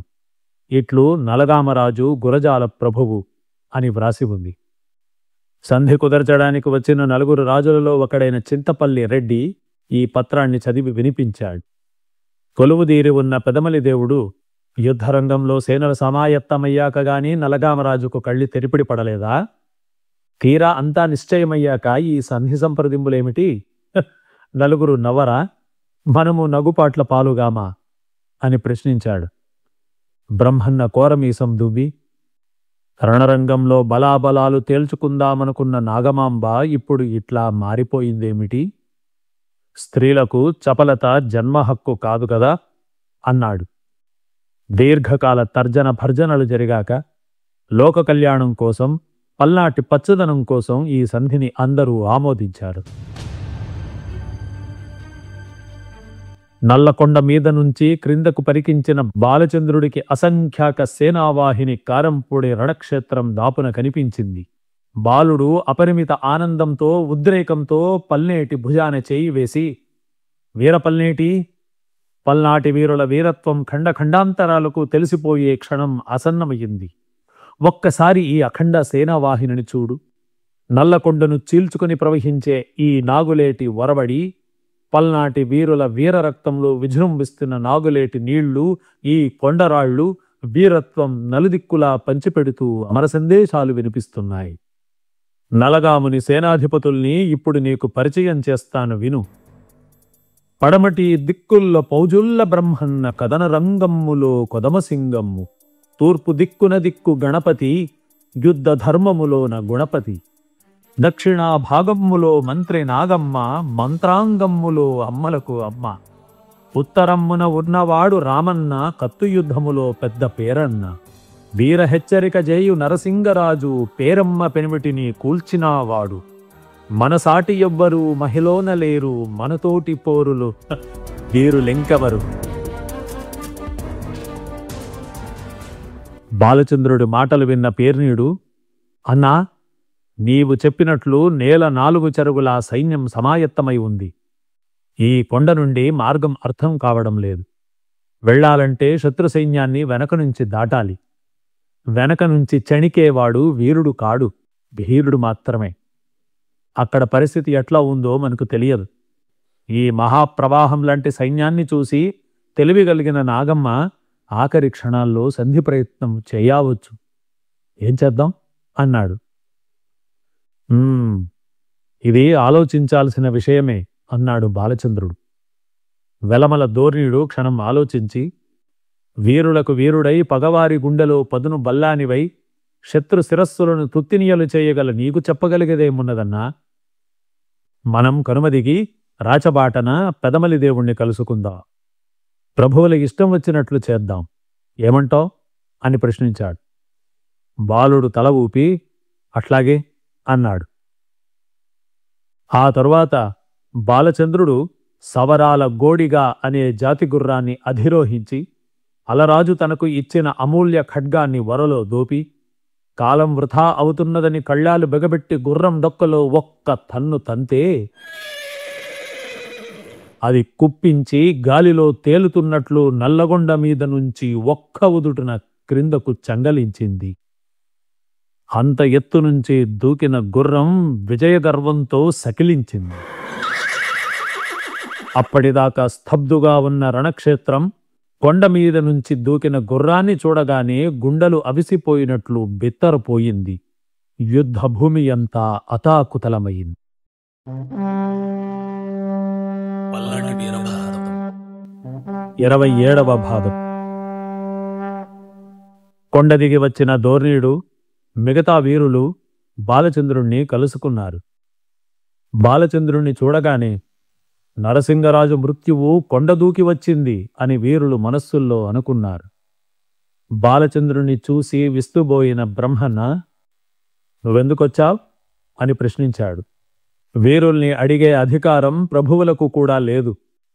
బాలచంద్రుడి వదనం చూడగానే సంధికొచ్చిన రాజుల గుండెలు జల్లుమన్నాయి. ఉద్రేకి, నిష్కపటి, అజేయుడు అయిన బాలచంద్రుడు వచ్చి వాలితే ఇక సంధి పొసగదు అని అనుకున్నారు. ఇంతకు నువ్వు వచ్చిన పనేమిటి అన్నాడు కన్నమదాసు. ప్రభువులను చూడాలి. వీలుపడదు. ఎందుకని? వారు ఏకాంత మందిరంలో ఉన్నారు, అందుకనే చూడాలి. కన్నమ కళ్ళెర్రజేసి, ఇక్కడ కన్నమ ఉండగా అది అసాధ్యం అన్నాడు. ఈ మాటలతో ఉగ్రుడైన బాలుడు కన్నమ తొడ మీద కాలు వేసి సముద్రం దాటడానికి బయలుదేరిన వీర హనుమంతుడిలా కుప్పించి దూకి అడ్డు వచ్చిన సైనికులను పక్కలకు నెట్టి మలిదేవుని ముందు వచ్చి నిలబడ్డాడు. మలిదేవుడు బాలుని చూసి ముఖం ప్రక్కకు తిప్పుకున్నాడు. బాలచంద్రుడు శాంత గంభీర స్వరంతో, ప్రభూ, నేను చేసిన నేరమేమిటి? ప్రభువులు పలకని వైనమేమిటి అని ప్రశ్నించాడు. బాలచంద్రుడు చేసిన ఈ పనికి మాలకన్నమ కుపితుడై వర నుంచి కత్తి తీసి, ఇంతమంది పెద్దలు ఉండగా నువ్వొక్కడివే వీరుణ్ణనుకున్నావా? ఈ ఆగడమేమిటి? ప్రభువులతో ఎలా మెలగాలో తెలియని పసివాడవు, నీకు యుద్ధమేమిటి? ఈ కత్తితో రెండుగా నరుకుతాను, వీరుడవైతే కాసుకో అన్నాడు. బాలచంద్రుడు కళ్ళు నిప్పుల్లా చేసి, కన్నమా, వీరత్వాన్ని గురించి వీరులు బీరాలు పోనక్కరలేదు. మాటలు మాట్లాడడం వీరత్వం కాదు. యుద్ధం చెయ్యడానికి మీ చేతుల్లో చేవలేదు ఉంటే ఇప్పుడు ఈ సంధి ప్రయత్నాలేమిటి? అడవుల్లో, కొండల్లో, కోనల్లో బ్రతకరాని బ్రతుకు బ్రతికిన మీలో శౌర్యలక్ష్మి స్థానం వీడిపోయింది. చేవ చచ్చిన చేతులతో తుప్పుపట్టిన కత్తులు పట్టుకొని ఏవేవో మాట్లాడుతున్నావు. ఇప్పుడు కావలసినవి కబుర్లు కావు, కార్యం కావాలి. నాపై కళ్ళర్ర చేయడం కాదు, కథన రంగంలోకి దూకడం నీ ప్రస్తుత కర్తవ్యం. కారంపూడి రణదేవతలకు మనుష్య రక్తం కావలసి వస్తే నన్ను నరుకు, కానీ ఇలా వ్యర్థమైన కబుర్లు చెప్పకు అన్నాడు. కుర్రతనం పోని పసిబాలుడివి, అతి ప్రేలాపనలు వద్దు. ప్రభువుల ముందు ఎలా పల్కాలో ముందు తెలుసుకో, పో అన్నాడు కన్నమ. బాలచంద్రుడు కోపాన్ని సంభాళించుకుని, యుద్ధం చేయదలుచుకోక కారంపూడికి ఎందుకు వచ్చారో నాకు అర్థం కావడం లేదు. మహామంత్రులు బ్రహ్మన్న గారు ప్రభువుల ముందు నిర్భీతగా మాట్లాడే అధికారం నీకు ఇచ్చారనుకుంటాను. అయితే తెలియక అడుగుతున్నాను, వారికి నువ్వేమవుతావు? కన్నమ సూటిగా బాలుడి ముఖంలోకి చూసి, పసివాడని పసివాడివి, అయినా అడిగావు గనక చెబుతున్నాను. బ్రహ్మనాయుడు నాకు తండ్రితో సమానం, నా ప్రత్యక్ష దైవం, నా తండ్రి. అందువల్ల నీకు అన్నను. మొదట నేను, ఆ తరువాతే నువ్వు. తెలిసిందా అన్నాడు. బాలచంద్రుడు చిత్రమైన నవ్వు నవ్వి, నాకన్నా ముందు పుట్టిన అన్నా, ఓ కన్నమా, నీ తమ్ముడు నీ తొడ ఎక్కడం తప్పు కాదే, ఆ మాత్రానికి ఇంత కోపం తెచ్చుకోవాలా అని ప్రశ్నించాడు. ఆ మాటలు వినగానే కన్నమ కోపం కరిగిపోయింది.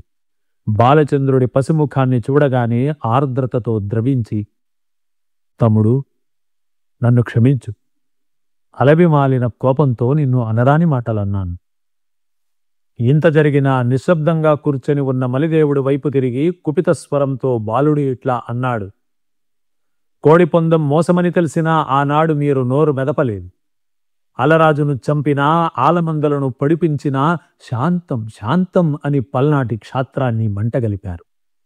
పేరమ్మ కన్నీటిని తొడవలేకపోయారు. అడవుల్లో ఆకుల్ని అలమల్ని తిని జీవించడంలోనే మీకు ఆనందం లభించి ఉండవచ్చు. కాని అధర్మమని తెలిసినా రాజ్యాన్ని తెచ్చుకోకపోవడం తప్పు. నేను బాలుణ్ణని, పిరికి పందనని, అర్హత లేనివాణ్ణని పలకరించకుండా ఉన్నారా, లేక ప్రభువులమన్న అహంకారమా? ఈ మాటలకు బాలచంద్రుడి మామ గండుకన్నమ్మకు కోపం వచ్చింది. అయినా అణుచుకొని, జరిగిపోయిన వాటిని త్రవ్వుకుని ప్రయోజనం లేదు నాయనా. ధర్మమనేది ఒక జ్యోతి. వెలుగు కావాలి అంటే ధర్మానికి కట్టుబడక తప్పదు. విఘ్నుడైన బ్రహ్మన్న మాటలను మేమందరం పాటిస్తున్నాం. యుద్ధం చేయలేక కాదు, చేతకాక కాదు. ఇక తప్పులంటావా, అవి ఇరుపక్షాల్లోనూ ఉన్నాయి. రాజ్య విభాగం, అలరాజు హత్య, ఆలమందల్ని పొడవడం, భట్టు రాయబారాన్ని నిరాకరించడం, ఇవన్నీ నలగాముడి తప్పులే. అంతమాత్రాన రక్తపాతాలు చేసుకోవడం తగునా? యుద్ధమంటూ వస్తే ఒక్క పూటతో అది ఆగేది కాదు. ధన, మాన, ప్రాణ నష్టాన్ని కలిగించకుండా పోదు. దాయాదిని మించిన శత్రువులు ఇంకెవరూ ఉండరేమో. రాజ్యం కోసం దాయాదుల మధ్య యుద్ధం రాక మానదు. అందువల్ల తాత్కాలిక సంధి ప్రయత్నాల్ని ఒప్పుకోవడంలో తప్పులేదు అన్నాడు. దానికి బాలచంద్రుడు, మామా, నన్ను పసివాడని ఎద్దేవా చేయడం తగదు. పేరమ్మ చితి ఎక్కినప్పుడు ఆమె ఆత్మశాంతి కోసం నరసింగరాజు తల తెగనరుకుతానని మాట ఇచ్చాను. ఆ మాట వమ్ముగావలసిందేనా అని ప్రశ్నించాడు. సభలో ఎవ్వరూ పలుకలేదు. ఆ మౌనంతో బాలుడు ఉదయించే సూర్యబింబంలా ఎర్రబడ్డ ముఖంతో, కదలరా ఓ మామ గండు కన్నమ్మ, వీరమాతవ్వాలి నినుకన్న అమ్మ, దూకరా దూకరా కొదన సింగమ్మ, పగవారి గుండెలో పదును బల్లెమ్మ, అలరాజు పోయనే మామ కొమ్మన్న, చచ్చనా నీలో చేవ ఏమన్నా, అంబులను ధరించు ఆహవం చెయ్యి, వచ్చి వాలును తల్లి రణలక్ష్మి నీకు, ఆవాల నాయుడా అసహాయ శూరా, యుద్ధక్షేత్రముకై కదలిరా వీర, కదన రంగమ్ములో పదును కత్తుల్తో పగవారి తలలతో బంతులాడేమురా, వీర పడబాలుడా వీరులకు మగడ, ఆసన్నమాయరా అనుకున్న రోజు, బల్లెమ్ము ధరించు బలిపెట్టవేరా, రణభూమి నెత్తుట జలకమ్ములాడు, బాదన్న నారన్న బ్రహ్మనాయుండ, కదలండి కదలండి కదలరేమండి, మెరిస తూర్పు కాంతి మేఘాల కొనల, శుభవస్తు మీకంటూ దీవించు మనల, వీరులారా రండి విజయమ్ము మనది, శూరులారా రండి శుభమౌను మనకు. ఈ పలుకులతో సభలోని మాచర్ల వీరుల్లో రోషం హెచ్చింది. అవును, ఇంతకాలం సహించాం, ఇక సహించవలసింది లేదు. అన్నిసార్లు నాగమ్మే తన మాటను చెల్లుబాటు చేసుకుంటోంది, ఇక ఆగి ప్రయోజనం లేదు. బాలచంద్రుడు అన్నట్లు యుద్ధరంగంలోకి కదుల్దాం అంటూ మాటలు మొదలయ్యాయి. ఉన్నట్టుండి పరిస్థితి సంపూర్ణంగా మారిపోయిందని గ్రహించిన బ్రహ్మన్న, వీరులారా, కాసేపు మీ ఉద్రేకాన్ని తగ్గించుకోండి, బాలచంద్రుడితో నన్ను మాట్లాడనివ్వండి అన్నాడు. ఆ మాటలతో వీరుల్లో శాంతం వచ్చినా గుసగుసలు మాత్రం పోలేదు. బాలచంద్ర, రానాయనా, కొమరాజా, బావా గండుకన్నమా, మీరూ రండి అని పిలవడంతో బ్రహ్మనాయుణ్ణి అనుసరించి వాళ్లంతా వేరే గుడారంలోకి వెళ్లారు. పల్నాటి వీరభారతం 28వ భాగం. చర్చించడానికని బ్రహ్మనాయుడు పిలువగా అతన్ని అనుసరించిన వాళ్లందరూ ఒక గుడారంలోకి వెళ్లారు. అందరినీ కూర్చోమని చెప్పి బ్రహ్మనాయుడు బాలచంద్రుడి ముఖంలోకి చూసి, నాయనా బాలచంద్ర, యుద్ధం సంగతి అలా ఉంచు. మేడపిలో అంతా బావున్నారా? మీ అమ్మ ఐతాంబా క్షేమమా? నీ భార్య మాంచాలను చూసే వచ్చావా? ఆ గుణవతి క్షేమమేనా? ఇలా మాట్లాడించడంతో బాలచంద్రుడి కోపం సగం తగ్గింది. మేడపిలో విషయాలు చాలా అడిగి అడిగి అతన్ని ప్రశాంతవంతుణ్ణి చేశాడు బ్రహ్మన్న. అప్పుడే కొమ్మరాజు బాలచంద్రుడి వైపు చూసి, నాయనా, మరణించిన అలరాజు మరలా తిరిగిరాడు కదా, అందుకే ఆ రాయబారానికి ముందే నిన్ను నేను దత్తత తీసుకున్నాను. ఇప్పుడు మా వంశానికి మిగిలిన వాడివి నువ్వొక్కడివే నాయనా అన్నాడు. బ్రహ్మన్న, కొమ్మన్న చెప్పిన మాటలు విని ప్రశాంతచిత్తుడైన బాలచంద్రుడు, పెద్దలైన వాళ్ళు, ధర్మసూత్రం తెలిసిన రాజనీతిజ్ఞులు చెప్పారు గనుక ఒప్పుకుంటున్నాను. సంధి నాకు నా సహోదరులకు సమ్మతమే. కానీ ఇది మా ఆఖరి హెచ్చరిక. ఇక మీద నాగమ్మ నయవంచన చేసినా, అసందర్భ ప్రలాపాలు పలికినా క్షమించము అన్నాడు. ఇరుపక్షాలకు సంధి కుదిరిందని తెలిసిన అటువారు ఇటువారు చాలా సంతోషపడ్డారు. సంధి కుదిరిందన్న వార్త అంచెలంచెలుగా పల్నాడు అంతా పాకిపోయింది. బాలచంద్రుడి ఆజ్ఞ ప్రకారం అనపోతూ మాంచాల ఇంటికి వచ్చేసరికి ప్రొద్దు వాటారబోతున్నది. వదిన, మా అన్న బాలచంద్రుడు పంపగా వచ్చాను. అన్న విశ్రమించిన పట్టుతల్పం తలగడ క్రింద చంద్రహారము ముద్దుటుంగరము మర్చిపోయినాడంట, నన్ను పట్టుకురమ్మన్నాడు అన్నాడు. మాంచాల అనపోతు వంక చూసి, మరిది, మీ అన్న ఇక్కడ ఏమీ మరవలేదు నాయనా అంది. అనపోతు విచార వదనంతో, అవునా, సరే వదినా, మీకు నమస్కారాలు, వెళ్ళొస్తాను అన్నాడు. ప్రొద్దుపోయింది మరిది అన్నది మాంచాల. అన్నగారి ఆజ్ఞ దాటడానికి వీల్లేదు, వెంటనే వెళ్ళాలి అని గుర్రమెక్కి మేడపి వైపు బయలుదేరాడు. సాని సబ్బాయి ఇంటికి వెళ్లేసరికి మధ్యరాత్రి అయ్యింది. వెళ్ళి తలుపు కొడితే సబ్బాయి, ఎవరు అంది. నేను అనపోతును. వాకిలి తీసి, ఇంత రాత్రప్పుడు వచ్చారేంటి అంది. నీతో పనుండి లోనికి వచ్చి కూర్చోండి. కూర్చునే సమయం లేదు. మా అన్న బాలచంద్రుడు నీ పడక గదిలో చంద్రహారము ముద్దుటుంగరము మర్చిపోయినాడంట. నన్ను పంపాడు. వేగిరమే వాటిని ఇవ్వు, నేను వెళ్ళాలి అన్నాడు. సబ్బాయి పక్కున నవ్వితే కుపితుడైన అనపోతూ ఏమిటా నవ్వు అన్నాడు. సబ్బాయి నవ్వాపి బ్రాహ్మణులైన మిమ్మల్ని యుద్ధానికి రాకుండా చెయ్యడానికి ఎత్తిన ఎత్తే కాని మీ అన్న ఇక్కడ ఏమీ వదిలిపోలేదు.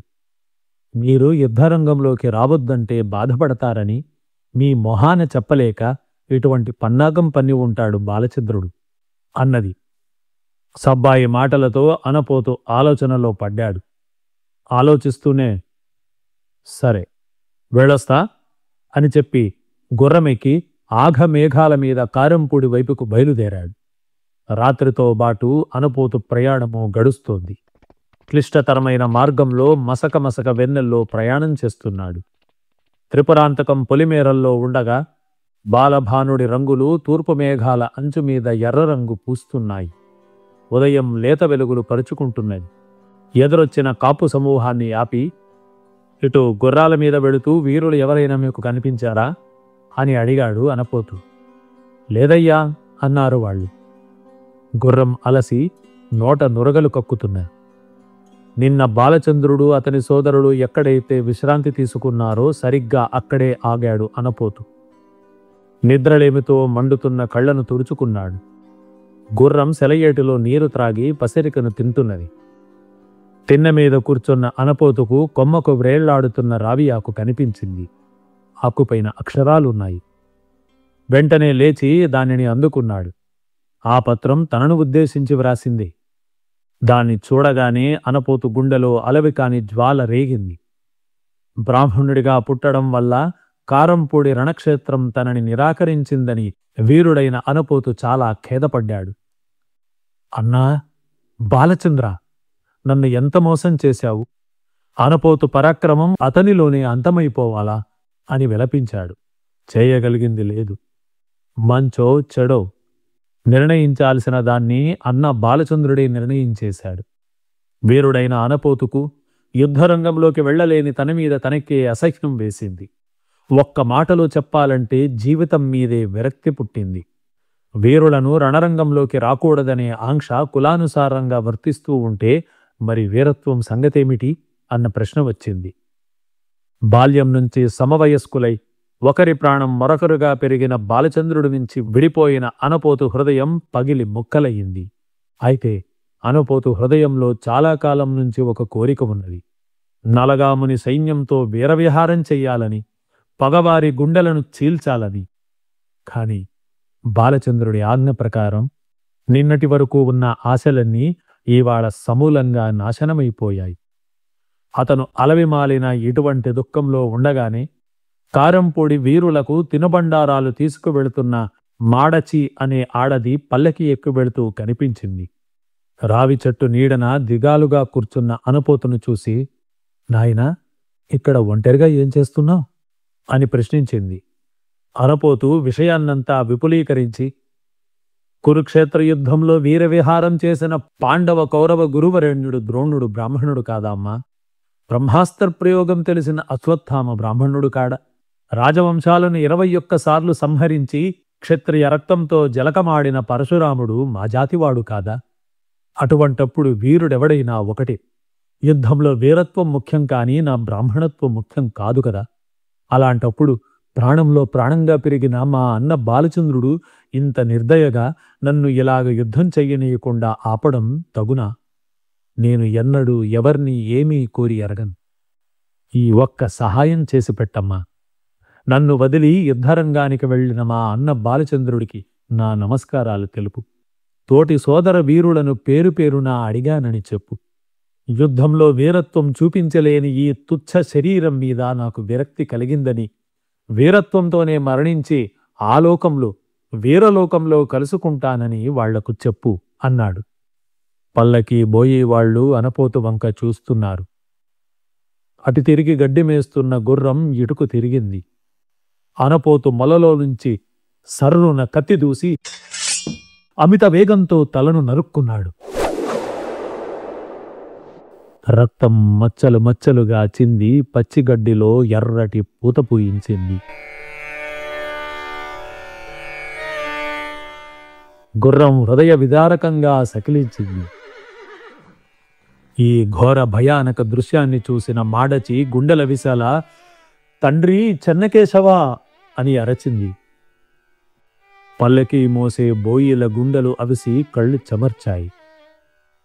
మానవ జీవితంతో కలిసి అడుగులేసే కాలానిదో విచిత్రమైన పాత్ర. ఎవరిని తనతో ఎప్పుడు వెంట తీసుకువెళుతుందో చెప్పలేం.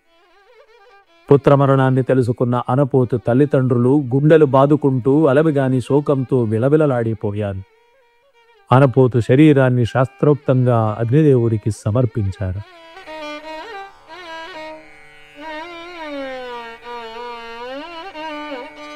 మహావీరుడైన అనపోతి చరిత్ర అలా అంతమై పల్నాటి వీరగాథలో మరుపురాని మహత్తరమైన కీర్తిని పొందింది. ఈ ఆంధ్రమాత ఎంత గొప్పది! తరతరాలు చెప్పుకునే వీరులను వీరవనికలను కన్నది. చరిత్రలో నిలిచే ఇటువంటి వీరగాథలే తెలుగు తల్లికి కంఠాభరణాలయ్యాయి.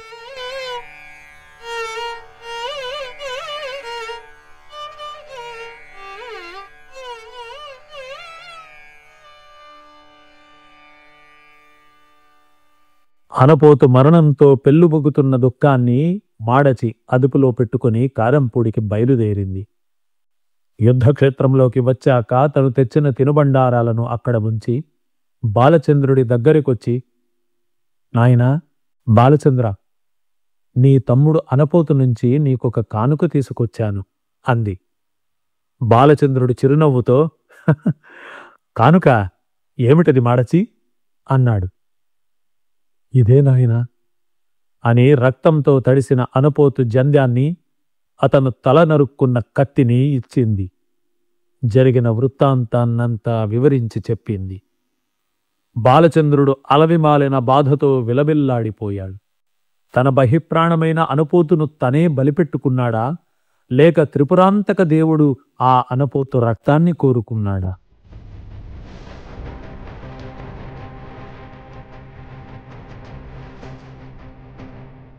మాడచి తెచ్చిన మధుర పదార్థాలను తినడానికి వీరులు వీరనాయకులు బత్తులు తీర్చుకొని ఆకుల ముందు కూర్చొని ఉన్నారు. అనపోతు మరణంతో వీరావేశం ఆవహించిన బాలచంద్రుడు ప్రళయకాల రుద్రుడి వలె విలయతాండవ వికటాట్టహాసం చేసి, వీరులారా లేవండి, సంధి వద్దు, ప్రాణం మీద భయం ఉన్నవారు ఉండిపోండి. నేను నా తమ్ములతో కారంపూడి రణక్షేత్రంలో ఒక్కడే యుద్ధం చేస్తాను. శత్రుసేనలను కత్తికొక కండగా బలియిస్తాను. పేరమ్మ కోర్కె తీరుస్తాను. నరసింహుని తల బల్లానికి గుచ్చి పాపం పరిసమాప్తి కావిస్తాను అన్నాడు. అప్పటి వరకు నిశ్శబ్దంగా ఉన్న బాలచంద్రుడికి ఆవహించిన ఈ శివమేమిటో పల్నాటి వీరులెవరికీ అర్థం కాలేదు. మాడచి చెప్పాక ఏం జరిగిందో అందరికీ తెలిసింది. అనపోతు మరణం, బాలచంద్రుడి పలుకులు విన్న తరువాత ఎవరికీ అన్నం ముట్టబుద్ధి కాలేదు. తినబోయిన తిండిని గంగాధార మడుగులో విసిరి వీరులు చేతులు కడుక్కున్నారు. ఇది ఇట్లా జరగవచ్చుననే భయం మహామంత్రి బ్రహ్మన్నకు మొదటి నుంచి ఉండదు. అలనాడు జ్యోతిష్కులు చెప్పిందే ఇప్పుడు జరుగుతున్నది. దైవ ఘటన ఎలా ఉంటే అలానే జరుగుతుంది. ఈ మానవ జీవితం నిమిత్తమాత్రమయ్యి. యుద్ధం వచ్చేసింది. ఇక బాలచంద్రుణ్ణి ఆపగలవారు ఎవరూ లేరు. వీరుల వీరత్వాన్ని ఎవరు మాత్రం ఆపగలరు? అది సంధ్యా కాంతి వలె స్వయం ప్రకాశమైనది. సంధికొచ్చిన రాయబారులు ఈ విషయాన్ని నాగమాంబకు, నలగామరాజుకు చేరవేశాం. జరగబోయే దానికి ఇక విచారించి ప్రయోజనం లేదని అర్థం చేసుకున్న నలగాముడు తన సేనల్ని సమాయత్తం చేసుకుంది.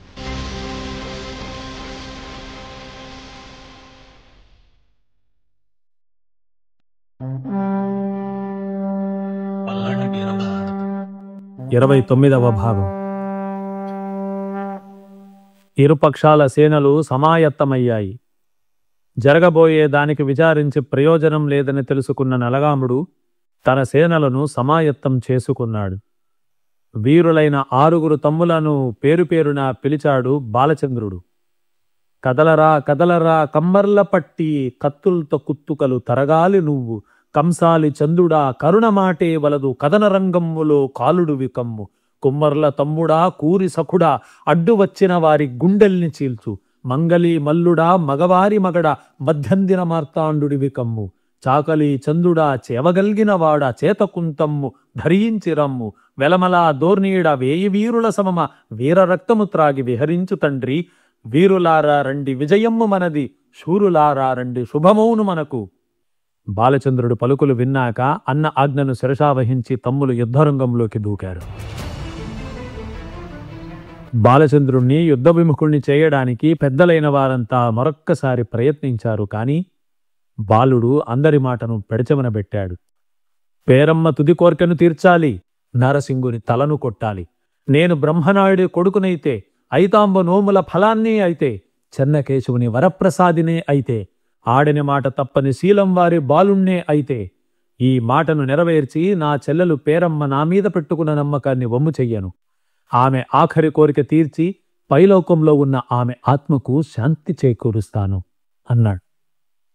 ఆటుపోటులు ఉన్న సముద్ర తాకిడిని భరించలేనట్లు బాలచంద్రుడి పౌరుషాన్ని చూడగానే ఇక యుద్ధం అనివార్యమని నిశ్చయమైపోయింది. కొమ్మరాజు బాలచంద్రుణ్ణి సమీపించి, నాయనా బాలచంద్ర, నీవు మహావీరుడివి. నిన్ను మించిన మహావీరుడు పల్నాటి నాట ఇక ప్రభవించడు. నిన్ను కన్నతల్లి అదృష్టవంతురాలు, వరహాల బిడ్డను కన్నది. నీవు చిన్నవాడివి. యుద్ధరంగంలోని కిటుకులు కీలకాలు నీకు పూర్తిగా తెలియవు. అందుకే నా మాట విను. చిన్నవాణ్ణి చేసి నిన్ను ఒక్కొమ్ముడిగా ఒక్కడ్నే చేసి చంపాలని శత్రువులు ప్రయత్నిస్తారు. రణరంగలక్ష్మి రక్తస్నానం చేస్తానంటుంది. తండ్రి లాంటి వాణ్ణి నేను చెప్పింది విను.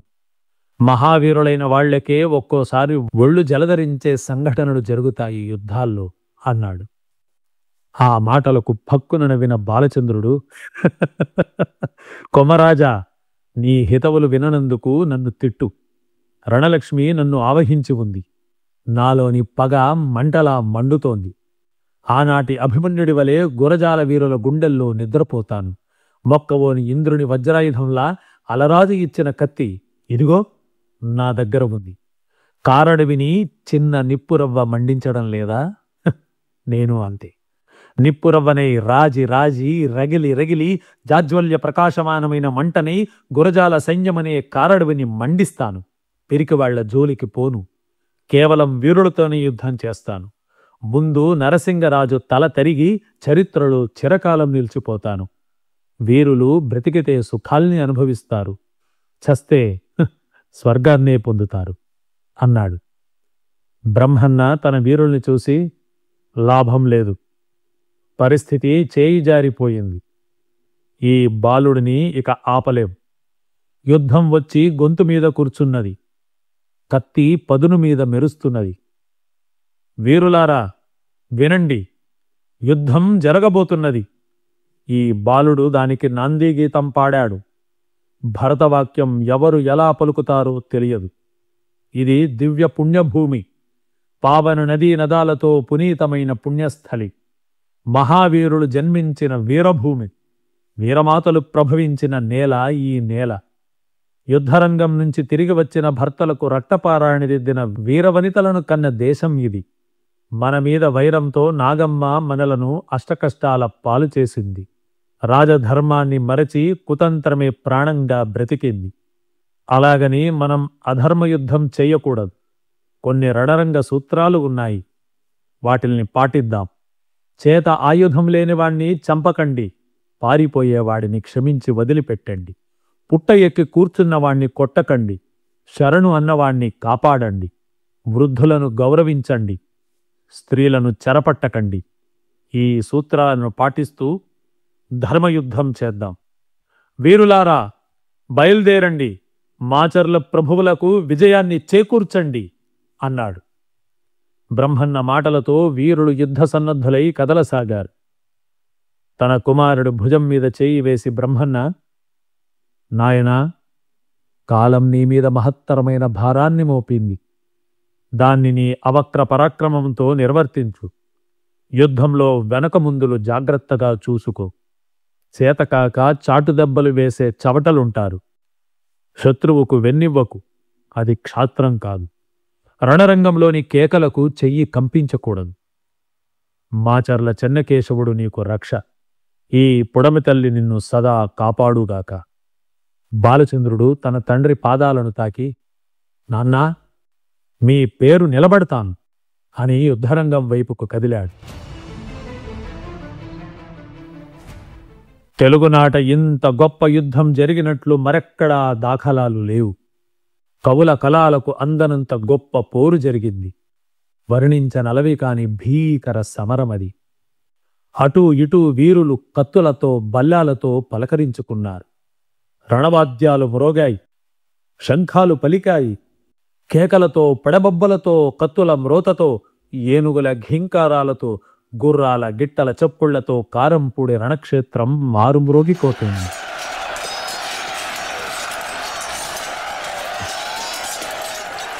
నరసింహుడు జాతి ఏనుగునెక్కి యుద్ధక్షేత్రానికి వచ్చాడు.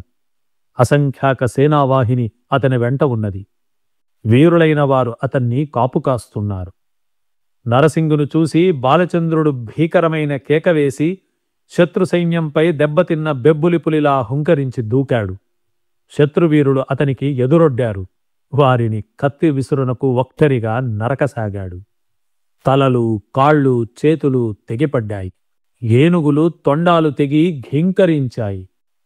దెబ్బతిన్న సైనికుల వికృత రోదనలతో యుద్ధరంగం నిండిపోతోంది.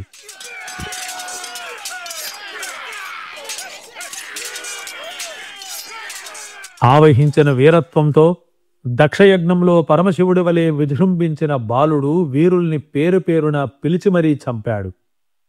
రణభూమిలో ఎటు చూసినా బాలచంద్రుడే. అతని ముఖంలో మృత్యుదేవతను చూడసాగారు వైరివీరులు.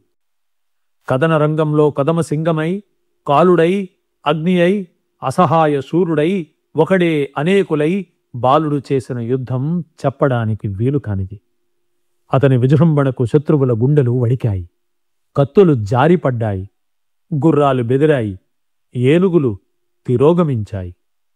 నాగమ్మను గురజాల సైనికులు తిట్టిపోయసాగారు. నలగాముడిని అప్రయోజక ప్రభువని నిందించసాగారు. బాలచంద్రుని కరవాలం నుంచి తప్పించుకోవడానికి గాను పారిపోవడానికి వీలులేని శత్రువులు చచ్చిన జంతువుల శవాల క్రింద నక్కారు. కొందరు నిజంగా చచ్చిపోయినట్లే నటించారు. ఇవి తెలిసిన బాలుడు భీరువుల్ని, భయకంపితుల్ని చంపకుండా ధర్మయుద్ధం చేశాడు.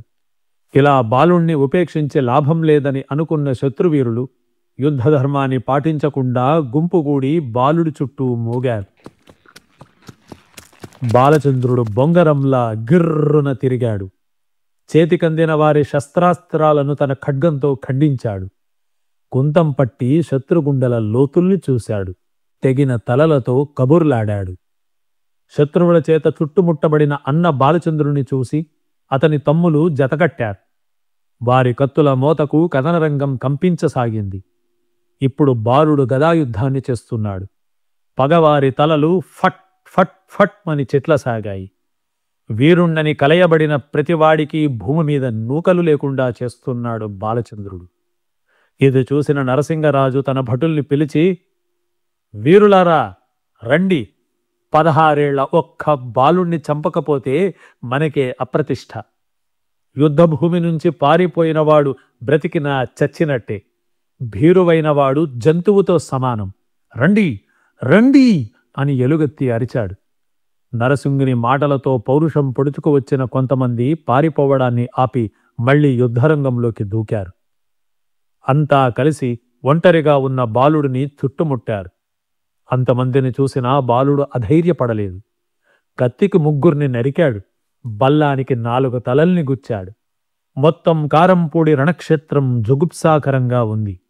భయానకమైన వాతావరణం చుట్టూ పరచుకుంది.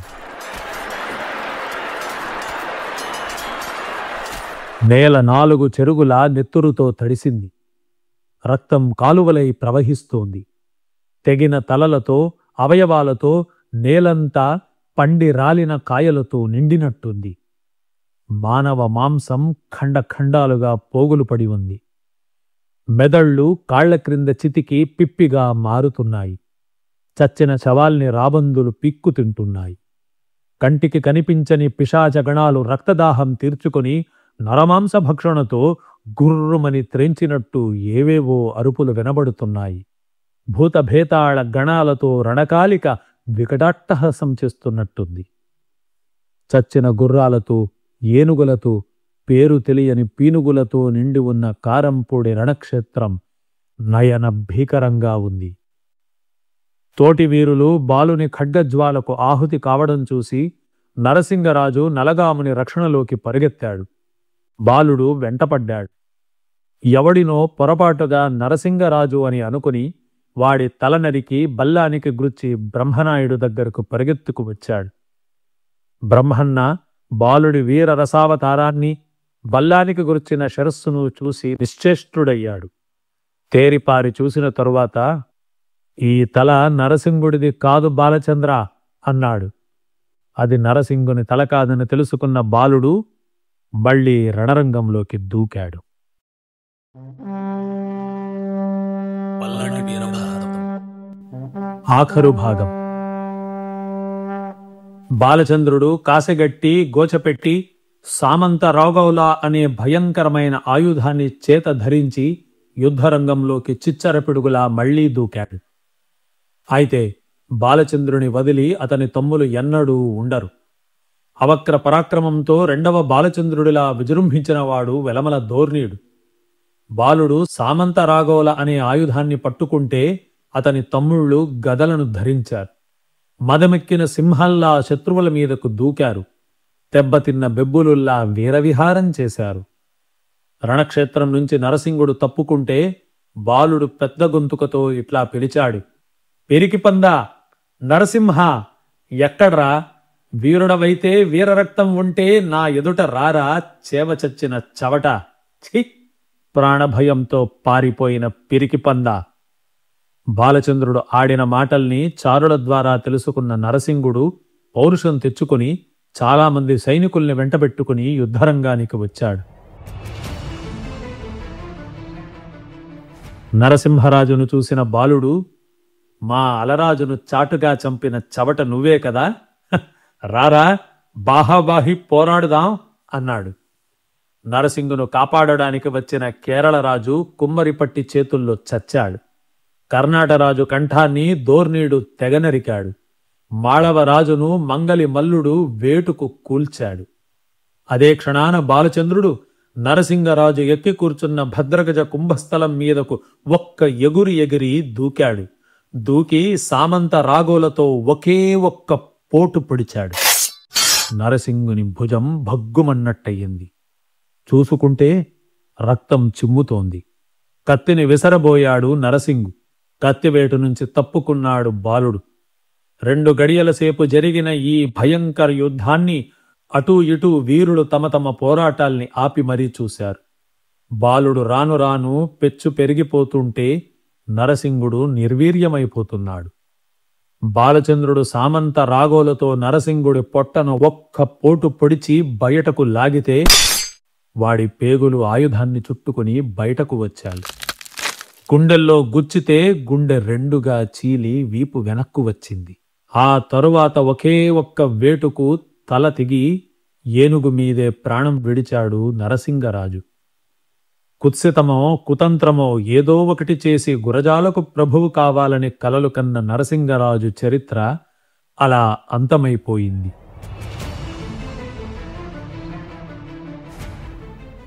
మలిదేవుడి సమక్షంలో బ్రహ్మనాయుడు కూర్చొని ఉండగా తెగనెరికిన నరసింగరాజు తలను తీసుకెళ్లి చూపించాడు బాలచంద్రుడు. అనుగురాజు మరణం తర్వాత నరసింగరాజును తన గుండెల మీద వేసుకుని పెంచాడు బ్రహ్మన్న. ఆఖరికి తన కొడుకు చేతిలోనే ఆ నరసింగుడు మరణించడం భగవంతుని లీలగా భావించాడు బ్రహ్మన్న. బలీయమైన విధి నిన్ను విధిగా ఈ విధంగా బలి తీసుకుందా నాయనా అని ఆక్రోశించాడు. నీ అన్నదమ్ములు అసంఖ్యాక బలగం మధ్యలో నీ చావు ఇట్లా వ్రాసిపెట్టిబడి ఉందా అని అన్నాడు. ఆ మాటలకు బాలచంద్రుడు చిరునవ్వు నవ్వితే కోపం వచ్చిన బ్రహ్మన్న, "బాలచంద్ర, గొప్ప వీరుడిని అనుకుంటున్నావా? సిగ్గులేకపోతే సరి. నీ మూలాననే ఈ యుద్ధం వచ్చి దాపురించింది. పిలవని పేరంటంగా వచ్చి ఈ పవిత్ర భూమిని రక్తమయం చేస్తున్నావు. దొంగచాటుగా వేటు వేసి నరసింగుడిని చంపావు దుర్మార్గుడా అన్నాడు. బాలచంద్రుడు మండిపడి, పేరిందేవికి ఇచ్చిన మాటను నిలబెట్టుకున్నాను. అలరాజు ఆత్మకు శాంతి చేకూర్చాను.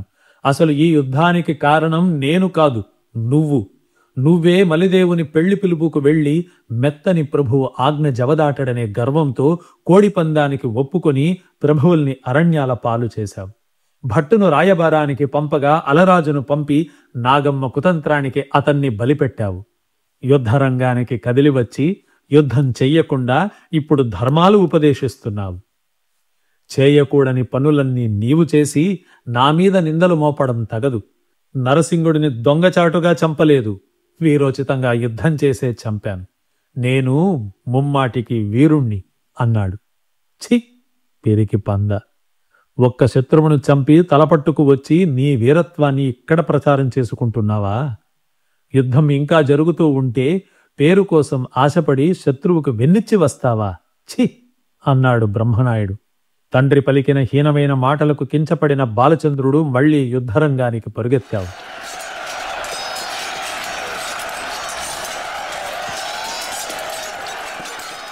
ఆలోపే చాలా ఘోరాలు జరిగిపోయాయి. వీరులైన సోదరులలో ఒక్కరూ జీవించలేరు. కారంపూడి రణక్షేత్రంలో రణచండి కాళ్లకు తమ రక్తంతో పారాణిని అద్ది అందరూ వెళ్ళిపోయారు. కలకాలం చెప్పుకోగల వీరగాథలుగా మాత్రమే వారు మిగిలిపోయారు. తనను నమ్ముకుని వచ్చిన, తనలో తాముగా పెరిగిన 6 సోదరులు మరణించాక బాలచంద్రుడి ఉద్రేకానికి అంతు లేకుండా పోయింది. చేత దొరికిన ఆయుధంతో అడ్డు వచ్చిన ప్రతివాణ్ణి నరికాడు. వీర అభిమన్యుణ్ణి తలుచుకొని యుద్ధం చేశాడు. ఒకడు దొంగచాటుగా బల్లెంతో బాలుడి కడుపులో పొడిచాడు. బాలుడు బాధను ఓర్చుకుని దాహంతో గంగాధారమడుగుకు వచ్చి నీరు త్రాగి బయటకు వచ్చిన ప్రేవుల్ని లోపలికి తోసి అవి కదలకుండా నడుము చుట్టూ ఉత్తరీయాన్ని బిగించి మళ్లీ యుద్ధరంగంలోకి ఉరికాడు. సాయం సూర్యుడు పడమటి కొండ చాటున దాగి బాలుణ్ణి ఒంటరివాణ్ణి చేసి దొంగ దెబ్బలతో కొడుతున్న వైరివీరుల్ని చూసి సిగ్గుతో తలవంచుకున్నాడు. ఆంధ్ర భారతి కన్నా అపురూప వీరుడు బాలచంద్రుడు ఆ సంజవేళ భగవంతునిలో కలిసిపోయాడు.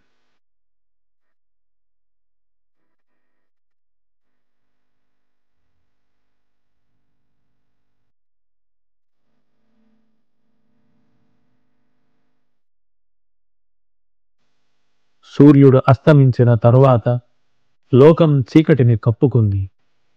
కన్ను తెరచినా కనిపించని గాఢాంధకారం. బాలచంద్రుడి మరణ వార్త విన్న పెదమలి దేవుడు పసిపిల్లవాడిలా కంటికి కడివెడుగా ఏడ్చాడు. బ్రహ్మన్న కడుపులో మంట మండుతోంది. ఈ బాలచంద్రుడి మరణం కథను విన్న తరువాత ఒక దీర్ఘ నిశ్వాసం విడుస్తూ కవిచక్రవర్తి జాషువా గారు తమ ఖండకావ్య సంపుటిలో నాయకురాలి మాయ కథనంబున మా పలనాటి పౌరుష శ్రీ అడుగంటే గడ్డి మొలిచెం పులిచారల గద్దె మీద కెంజాయ మొగాన క్రమ్మ జలజ ప్రమదామణి నాగులేటిపై వ్రాయుచున్నదిప్పటికి బాలుని శౌర్యకథా ప్రబంధమున్. పల్నాటి చరిత్ర జరిగి ఇన్ని 100 ఏళ్లు గడిచినా బాలచంద్రుడి వీరమరణం ఇప్పటికీ కన్నీళ్లను తెప్పిస్తుంది.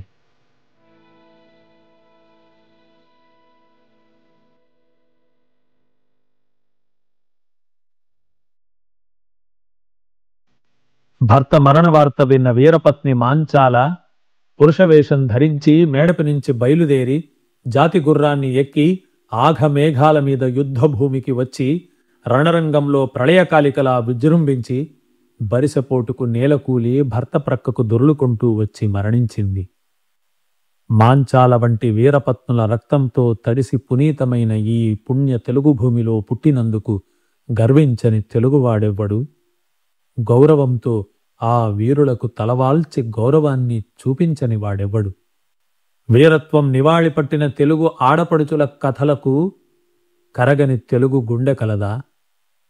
మాంచాల మరణం ఒక కథగా ఆచంద్ర తారార్కంగా అలా నిలిచిపోతుంది. బాలచంద్రుడి మరణం తరువాత మహోదగ్రుడైన కొమ్మనాయుడు రణరంగంలోకి వచ్చాడు. వీర నాయకులకు పేరు పేరున మ్రొక్కాడు. కొమ్మరాజు యుద్ధరంగంలోకొచ్చేసరికి యుద్ధ పరిస్థితి పూర్తిగా తల్లక్రిందులయ్యింది. నలగాముని సైన్యం భయంతో హాహాకారాలు చేసింది.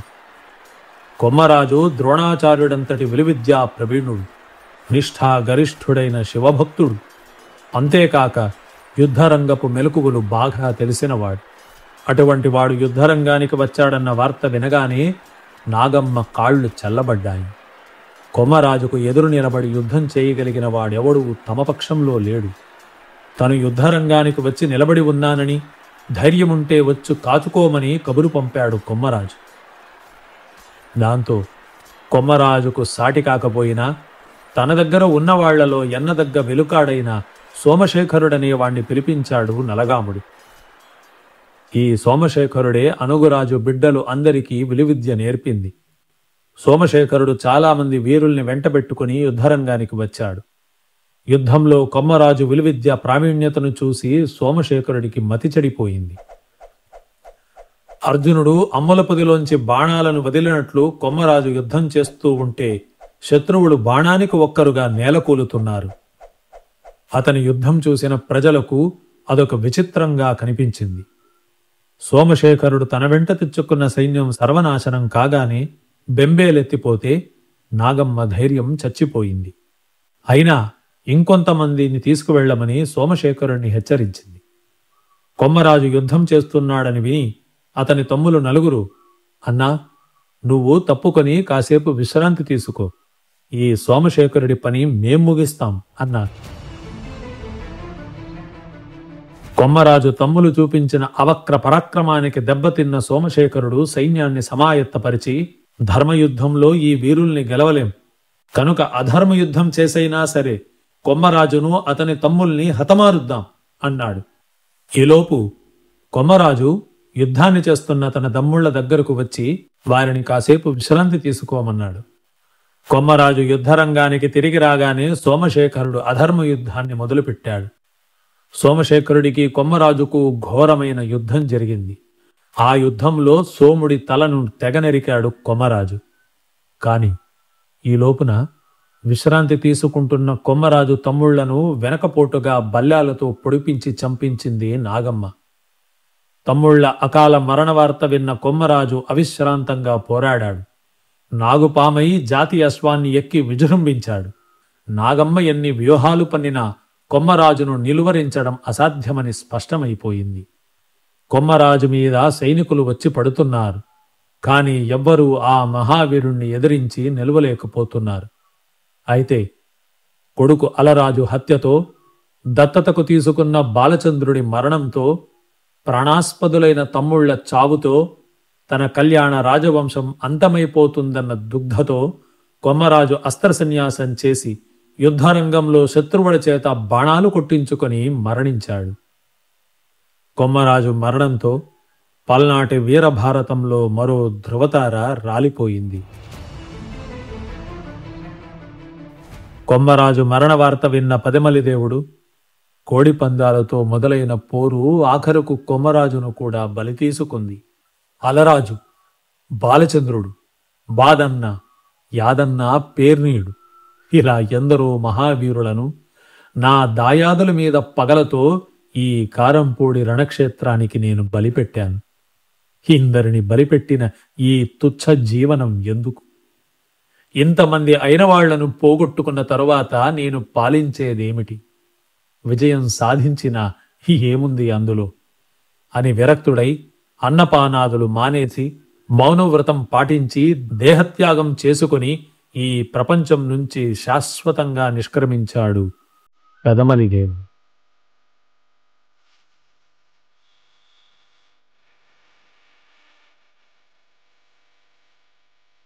పెదమలిదేవుడి మరణంతో నాగమ్మ చాలా సంతోషపడి, అవతలి వారి ప్రభువు మరణించాడు ప్రభు, ఇక విజయం మనదే, ఇక ఒకే ఒక్కడు మిగిలి ఉన్నాడు, బ్రహ్మన్న, అతని అంతు కూడా చూసేద్దాం అంది. బ్రహ్మన్నకు దీటైన వాడు పచకుల బ్రహ్మన్న అనేవాణ్ణి పిలిచి బ్రహ్మనాయుడి మీదకు ఉసిగొల్పాడు నలగాముడు. బ్రహ్మన్న, పచకొల బ్రహ్మన్న ఇద్దరూ ఒక గురువు దగ్గర విద్య నేర్చుకోవడం వల్ల బ్రహ్మనాయుడికి తన సహాధ్యాయిపై యుద్ధం చెయ్యడం ఇష్టం లేకపోయింది. కాని పచకొల బ్రహ్మన్న బాగా కంవించడం వల్ల కుంతం పట్టుకుని ఉత్తమాశ్వాన్ని ఎక్కి బ్రహ్మనాయుడు యుద్ధరంగంలోకి కాలు పెట్టాడు. బ్రహ్మనాయుడిని చూసిన పచకొల బ్రహ్మన్న, ప్రజలు నిన్ను భగవంతుడిగా ఆరాధిస్తున్నారు. ఆరాధనలు అందుకుంటే సరిపోదు, ధైర్యం ఉంటే నాతో యుద్ధం చెయ్యి అన్నాడు. అందుకు బ్రహ్మనాయుడు నవ్వి, పచకొల బ్రహ్మన్న, మనమిద్దరం ఒకే గురువు దగ్గర అస్త్రశస్త్ర విద్యల్ని నేర్చుకున్నాం. గురువు తండ్రి లాంటివాడు, కాబట్టి నువ్వు నాకు సోదరుడి వంటివాడివి. నిన్ను చంపితే నాకు పాపం వస్తుంది. నా మాట విని వెళ్ళిపో అన్నాడు. పచకొల బ్రహ్మన్న హేళనగా నవ్వి, నీ పెరికతనాన్ని కప్పుకునే ప్రయత్నం చేస్తున్నావా బ్రహ్మన్న? ఇన్ని మాటలెందుకు, యుద్ధం చేయి చాలు అన్నాడు. ఇది నీ తుది నిర్ణయమా అని బ్రహ్మన్న ప్రశ్నిస్తే, అవును అని పచకొల బ్రహ్మన్న బ్రహ్మనాయుని మీదకు కత్తిని విసిరాడు. మీద పడుతున్న కత్తి నుంచి తప్పుకొని ఒక్క వేటు వేస్తే పచకొల బ్రహ్మన్న తల సర్రున త్రిగి కింద పడింది. తన సహాధ్యాయుని చంపుకున్నందుకు బ్రహ్మన్న విచారపడి, పచకొల బ్రహ్మన్న, నీకు కలకాలం వీరపూజ జరిగేటట్లు చూస్తాను. ఈ పల్నాట వీరగంధాన్ని నీ పేరు మీద తొలుత ఇచ్చే కట్టుదిట్టం చేస్తాను అన్నాడు. పచకొల బ్రహ్మన్న మరణాన్ని చూసి నలగాముని సైనికులు కంపించిపోయారు. బ్రహ్మన్నతో యుద్ధం చేయగలిగిన వీరులు ఎవరూ మిగిలిలేరు. గురజాల వైపు మిగిలిన ముఖ్యుల్లో ఒకడు నలగాముడు, మరొకరు నాగమ్మ.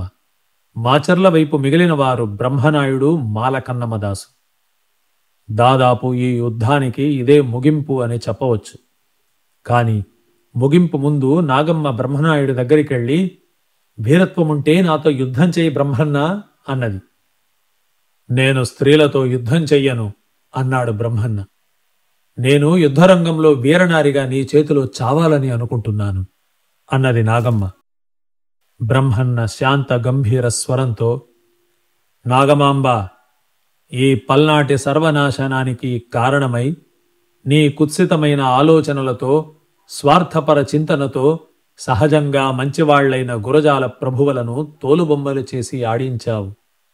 నీవు జరిపించిన ఈ మారణ హోమంలో వయోవృద్ధులైన కొమ్మరాజు నుంచి మొదలుకొని ముక్కుపచ్చలారని పసిబాలురు అలరాజు, బాలచంద్రుడు, అతని తమ్ముళ్ళు ఆహుతైపోయారు.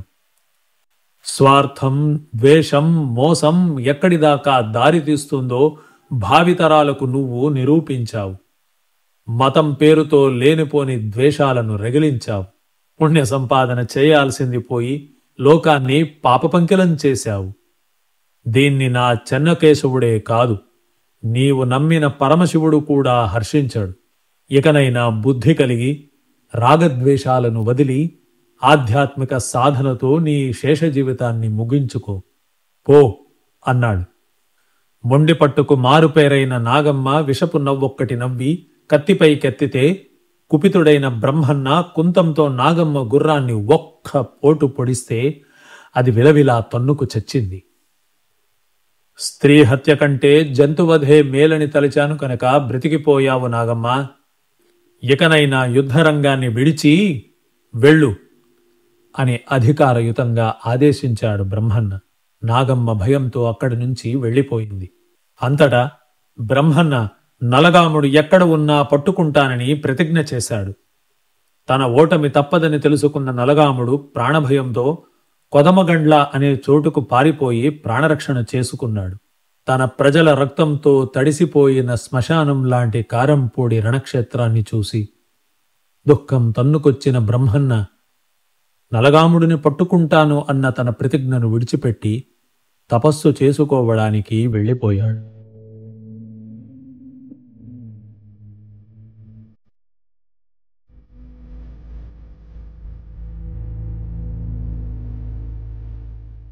ఆనాటి పల్నాటి ప్రజలు బ్రహ్మన్నను భగవంతునిగా పూజించారట. ఇది ఉత్ప్రేక్ష మాత్రమే. ఏది ఏమైనా బ్రహ్మన్న వల్ల అప్పటి సమాజానికి గొప్ప మేలు జరిగిందన్నది నిర్వివాదాంశం.